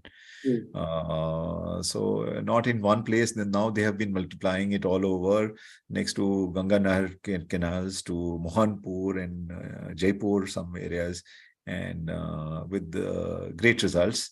They multiply even better in that kind of a soil, and I've been now requesting them to take one more layer other than the vetiver. And the next this thing is a very plant them in the rainy season. That's the best. Once established, they don't die easily. Even if they dry during the non-availability of water or the rain-fed this thing, where you have irrigation, it's okay, you irrigate. Where you have no irrigation, still they survive. That is my experience. Okay. And 1 acre of land. Okay. In 1 acre of land, how much? I mean, it depends. Like I have plenty of them, so we plant 40,000 slips per acre. Mr. Grimshaw can correct me, or Haridasan. No, I would say you're about right. If you're planting it as a like a pasture, I'd say about 40,000 plants per hectare. If you're planting it as a hedge, you should plant about 600 plants per 100 meters. 100 meters, okay. Yeah, and it's very important you do this, because I see on many occasions vetiver plants are planted too far apart, maybe two feet apart or something like that, and it takes a very long time to create a dense hedgerow, right? Yes. You want a hedgerow which is thick, right? And the reason you want, I know if you planted, say, 2 feet apart, I know the roots actually will grow together, but you have this big gap above ground, and you lose if you have that big gap above ground, you lose the effect of vetiver being a filter, a barrier. The water comes down the slope. You've often seen on slopes you get, or even nearly on flatland as well, you'll get water concentrates in one area, comes in down, flows in a small rill, then becomes a gully. And if there's a big gap in the hedge, it just goes straight through. Whereas if you've got a hedgerow, which is thick, it hits that hedge, brings the velocity to zero, and then if the hedge is planted properly on the contour, it spreads it out. And then the water dribbles through the hedge and moves down the slope. Well, some goes into the ground as groundwater, and the rest of it moves down the slope much more evenly. So you've deconcentrated the flow. Yes. It's what I call poor man's irrigation system, because it's providing water to that whole area below the hedgerow. Then you put another hedgerow in. We normally reckon every 2 meter vertical interval, and so the distance between hedges depend then on the slope. But say on a 20% slope, it means that the hedgerows are about 20 meters apart. So the water comes down to the next hedgerow and again spreads out and moves on down the slope to the next one. The beauty of vetiver hedgerows like that is that if you get it wrong, you can always correct it later on at minimum cost. It doesn't cost much to put 100 meters of hedgerow in. Whereas if you dig a trench, you've got a trench there which has cost you a hell of a lot of money, and you can't move it. Got it? Yes. So that is really critical. And it's one of the problems is people plant too far apart because they don't have enough plant material in the beginning. So they try and get as maximum amount with few plants. But then it defeats the objective. Doesn't work so well. Okay? So extremely well. Is that a good explanation? I hope so. Yeah. No, brilliantly. Okay, not only that, does it stop this? There's a little book here. Where is that book? So I don't know if I have it now. Where is it? Ah, that one. Yeah. You see that book? Wait a minute. yeah, we Yeah, can. yes. Vetiver grass. That one. Yes. That's called that book was printed. It's got lots of. There you are. You see, but it's very simple. It's a farmer's handbook. John Greenfield, who was my colleague in India in the 1980s, we put this together in India for Indians, and it's been published many, many times, and it goes all over the world. But it really is a very good, simple book. You can hardly improve on it today, and you can find it on our website under, if you go to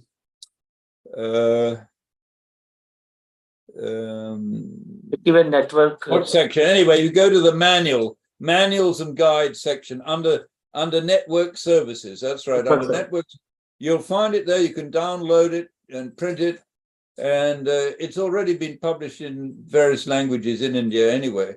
But it's worth reprinting, I believe, in India because it's really simple and it's really good, and it covers most of the questions you have. So Okay. wonderfully explained, Dick, in terms of not only stopping the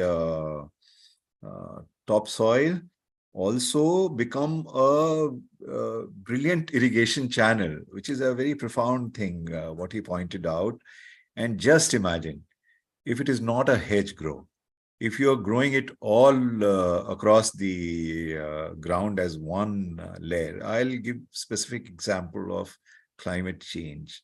In our farm, in the past 10 days, there has been a torrential rains of not less than 400 millimeter of water. The industrial commercial farming would be destroyed, would have nothing to hold that water inside the ground. As against that, in our 10 days back, for 48 hours, it rained very heavily, 255 milliliter of rains. Within 48 hours, we could absorb all of that because we had very extensive vetiver growing all across our aquifers, all across the farm, all across everywhere. And we noticed, even if it comes into the shade, sometimes you feel that it has died, but it doesn't. When the shade again is pruned, and removed, it comes back to life. It's akshunna, infinite. I mean, in a way. And so now in the climate resilient farming, if we have vetiver in your farm as one layer, I feel fine, and especially when you get a remuneration and good for your soil, why would we not grow this as one crop, as one layer? Yeah. So well explained, Mr. Grimshaw. Actually, you know something, that was a good point of yours about how it comes back after shade has been removed.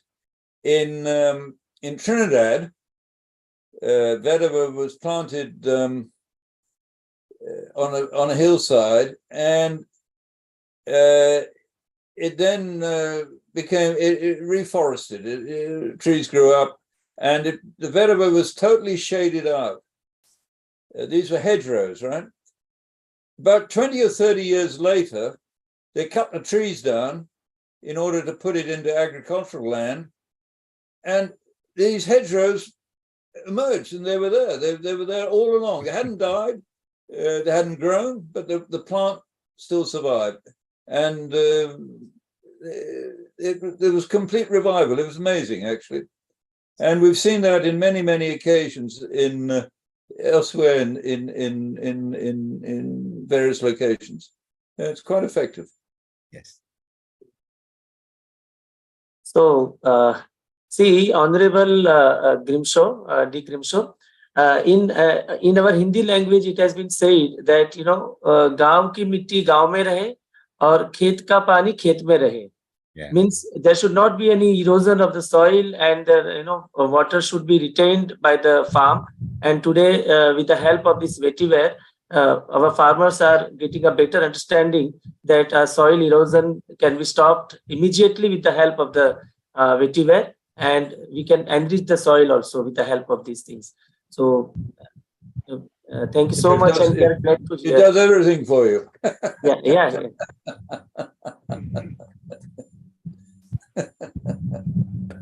One more question is that how to cut it down, means how to cut the grass, and what are the timeline and some do's and don'ts to cut the grass, cutting and pruning about this. Is there any specific height of the grass? And normally, and the various research which has been done, and also just from farmer experience, is that it's best to cut it back. You can let it grow up to about 60 centimeters high, and then cut it back down to about 30 or 20 centimeters. And I mean, you're going to, if you do this, if you're going to use it for forage, right? And you can cut it every 3 or 4 months, or maybe every 2 or 3 months for forage. Because if you want it for forage, you want to get the leaf when it's fairly young. If you let it mature for a year, it becomes better for mushrooms, and But it is. I think it's important to try and at least cut it once a year, just as general maintenance. And you can use the cutting for mulch and everything else. You don't want to throw it away. You can use it for compost. But cutting it once a year allows light to get into the center of the plant. So if there's a need for regrowth, it can grow out from the center, and which is important. So I think you should definitely cut it once a year. Don't cut it right down to the crown. If you cut it too low, particularly if it's cut really low, you can kill it because you can cut the crown. Yeah. So you want to, I would say about 25% is something. 20 centimeters, yeah. Yeah. Something like that. I don't know. What do you think, Patanjali? Yeah, perfectly fine. And in case if you are using it for open grazing, the cows know it the best. Yeah. They graze in, they keep it tender so that they can eat it throughout the year. More so in the summer when nothing is green, it's a green fodder. And for the CBG, perhaps we can be pruning it every 2 months. Good enough for, it's a sword-like grass if it's a good cultivar. I'm ever thankful to Mr. Haridasan. I started with the best, and then I understood it, and we have some of the best cultivars. And perhaps we are, as an individual grower, and as I have friends and farming friends between south, north, east, and currently, along with the army, perhaps we are the largest grower as a group in the country for sure. Can I ask a question? Have any of you used this new variety or new cultivar from Simap called Foragica? Does anybody know about it? Have anybody got access to it? Because I'm told by Umesh Lavanya, the scientist there, who I've known for many, many years, he says that it's a very high producing vetiver cultivar, and it's very good for forage. It's a much softer leaf, more palatable. And somebody needs to get hold of this and try it out and let us know what's going on, because we've had people from Australia and from East Africa who've written to Simap and asking for how they can get some of this plant material, and they never get a response. And people are getting quite frustrated now. I don't know if you could do something about it, but it'd be worthwhile trying. And if you're farming, you should definitely try it out. That's what I say. Use it, because if it's what they say it is, it could be a game changer when it comes to forage. it could really be a game changer. Yeah, but like I personally feel that for Rajika, I tried sourcing it from the CMAP Lucknow. Did not succeed, but I'm okay without it also, because for the purpose that I'm using Vetiver is not fodder is one small part. Foraging, in any case, if done on a regular basis, even the other varieties are very good because they remain tender and soft, and the cows know exactly at what level should they graze. Well, that's true. You're quite correct there. But even so, I think you should try it. Somebody should We try will it. someday, but I am not so enamored of that, for the simple reason that for the purpose that it serves on our soil, and the intended purpose which I clearly foresee is I would prefer a vetiver which is lignin, which is short like strong, which will be a good source of SAF, sustainable aviation fuel, which will be a great source for CBG, better fuel. And I have got it tested by Praj Matrix. That's one Indian company which is the best in the world in biofuel. And I know the chairman there, phenomenal guy. When they were a small company, they were, putting their 60% of the earnings towards research. And they were completely overwhelmed with the possibility of vetiver, of our vetiver for, SAF, for marine fuel, both the filthiest fuel currently in use. So there is a huge potential. Why should I try? I mean, I would try it for the sake of a little bit of a variety, but I'm very happy with what we have got. Sir, one last question. Sorry. Yes, sir. Continue, sir. No, go on. Sir, if we are having a land which is, multiple time the pesticides and fertilizers have been utilized on that land, and if you would like to convert that land, then in that case, particularly vetiver is useful, or how can we use vetiver to convert the land into chemical to natural? Let me take that question. All along, this is what I'm maintaining, that this is one grass which can convert the worst of soil. You would have seen the soil which was compacted. You would have seen the soil which was only sand. You would have seen some of the soil which is hitherto been tilled, because for me, tilling is a crime. I understand it with such intensity and such understanding with the world. If you want to contribute 30-40%, my another role model is Dr. Ratan Lal. He's a phenomenal guy. He's talking of, if you increase the 2% carbon content in the soil across the globe, you can reverse all greenhouse gases. It's a very serious, conclusion which he's suggesting. How do you do it? Vetiver is a very, very important role to play. Moringa has a very important role to play. No-till has a very important role to play as a multi-layer. This is the only thing that can save humanity from extinction. For the simple reason that temperature is, where is the decrease in temperature? This is a grass which multiplies 40 times, covers, starts almost instantaneously, gets established, and keeps multiplying, keeps 4 vetiver grass is almost equivalent of 1 poplar tree for its environmental purposes. So it is also reducing the toxicity from the soil also. What Mr. Grimshaw said, I mean, go to that website, is phenomenal. I'll add something. Add something to Patanjali, because I agree totally with him. But it's always good to have some data to back this sort of stuff up, because there are plenty of doubting Thomases out there who don't believe any of this, right? So the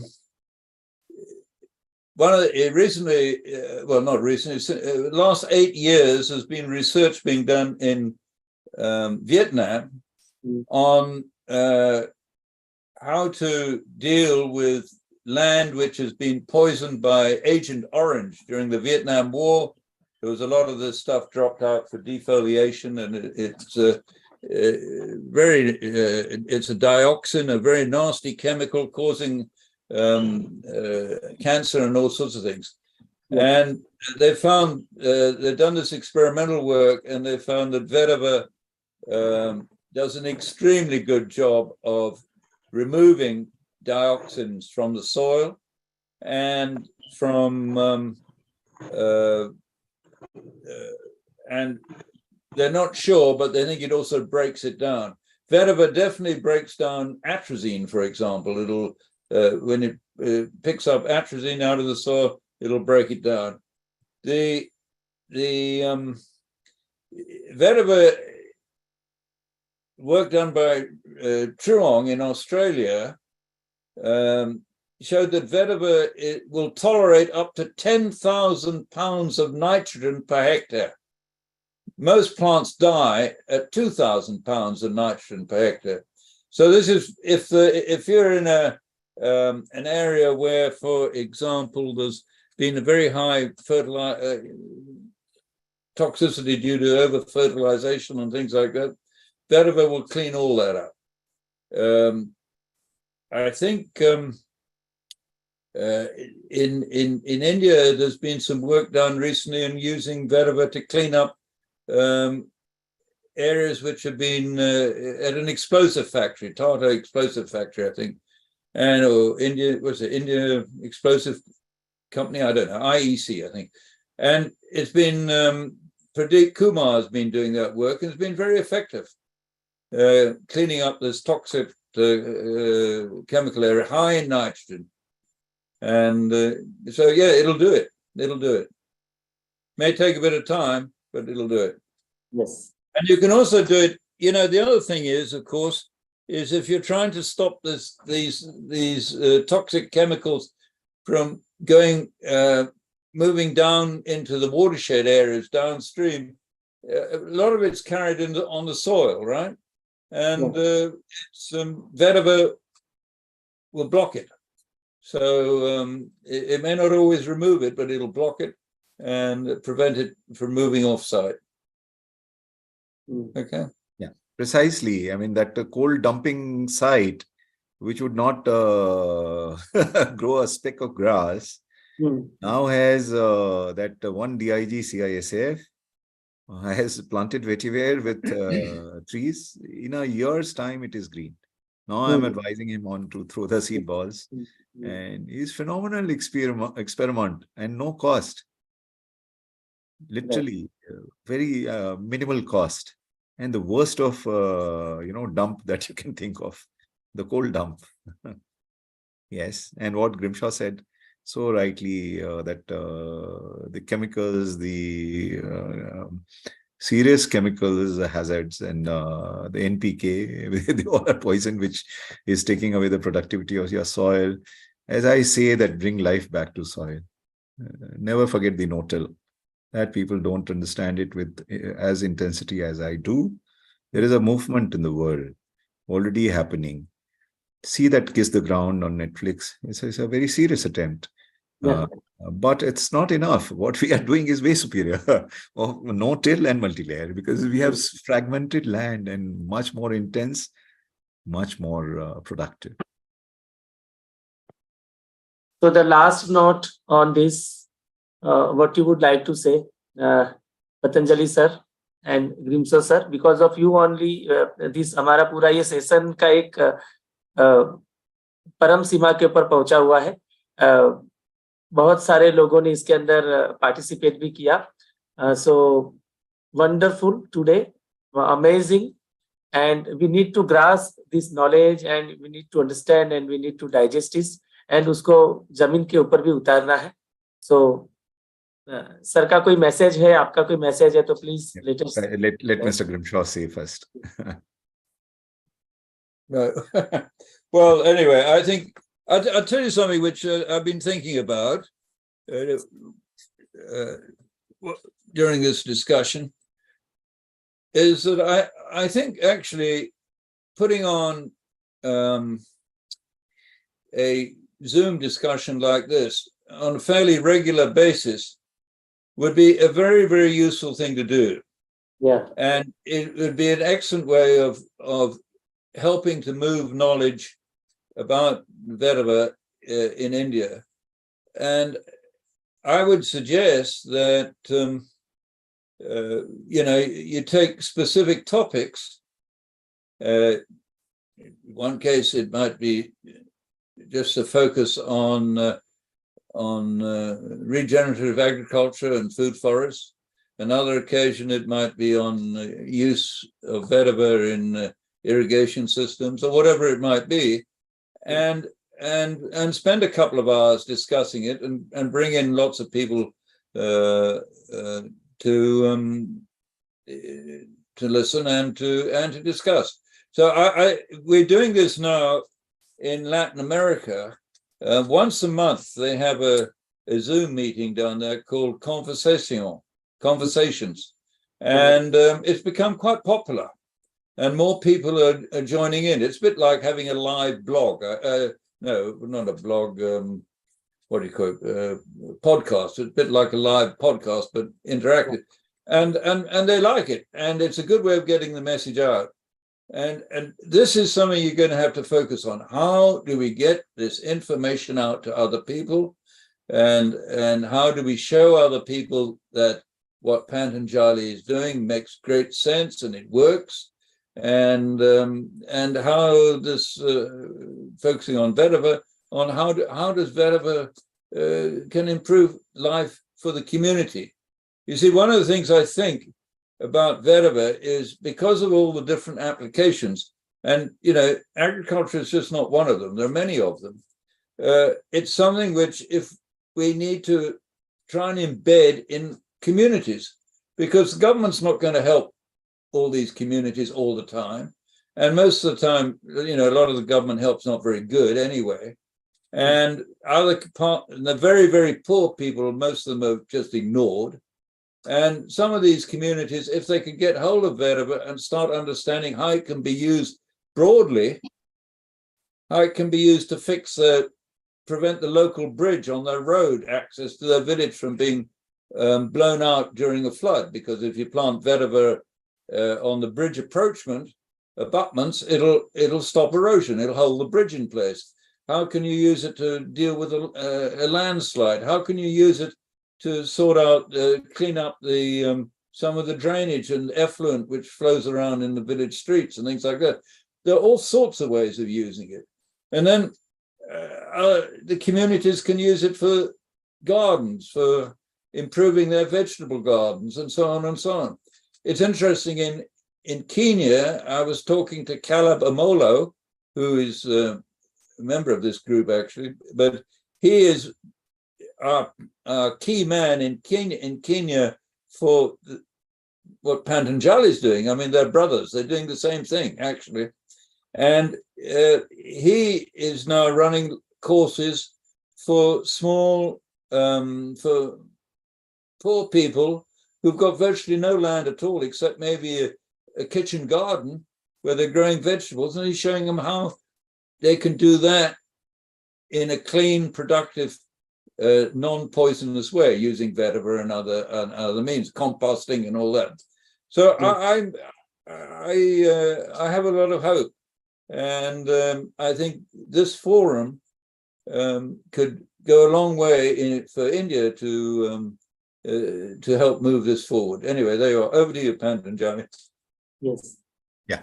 So first of all, from the conversation, as I never call my this as a talk or anything, it's a conversation of a humble farmer to the Bhishma Pitama. He is the one who is easily the most knowledgeable man on earth, along with his friends. He took this humble grass, Indian native humble grass, to the rest of the world, to the World Bank. And it's a shame that the country of its origin has not adopted it. Chintan, I'm sure, with you, with all farmers present here. My only request is what we have learned of bringing the vetiver to the main farm field and getting the advantages of this, also in terms of soil health, human health, and remunerative. then where is the question of not doing it? Yes, One, yes, Yes. and two is it just reminded me about the because that part I could not show, which I learned from again Mr. Vincent. He's again an expert on vetiver. So in a nursery bag, he was growing moringa with vetiver slip and one without it. The one which had the vetiver slip was a sturdier, healthier plant. So again, a lesson that whatever I now have started growing, we grow a lot of nursery. We do almost 1.75 lakhs and perhaps 2 lakhs close to it, and Bhagwati permitting, perhaps 5 times of this by next year. So because we have some unique plants, great for bees, great for many other this thing for soil. So therein now we have started putting one vetiver slip in every bag. So again, a lesson for our kitchen garden or our flower of everything is a soil. And I'm humbled by Mr. Grimshaw's presence, and he epitomizes wisdom more so on various bio solutions in the world.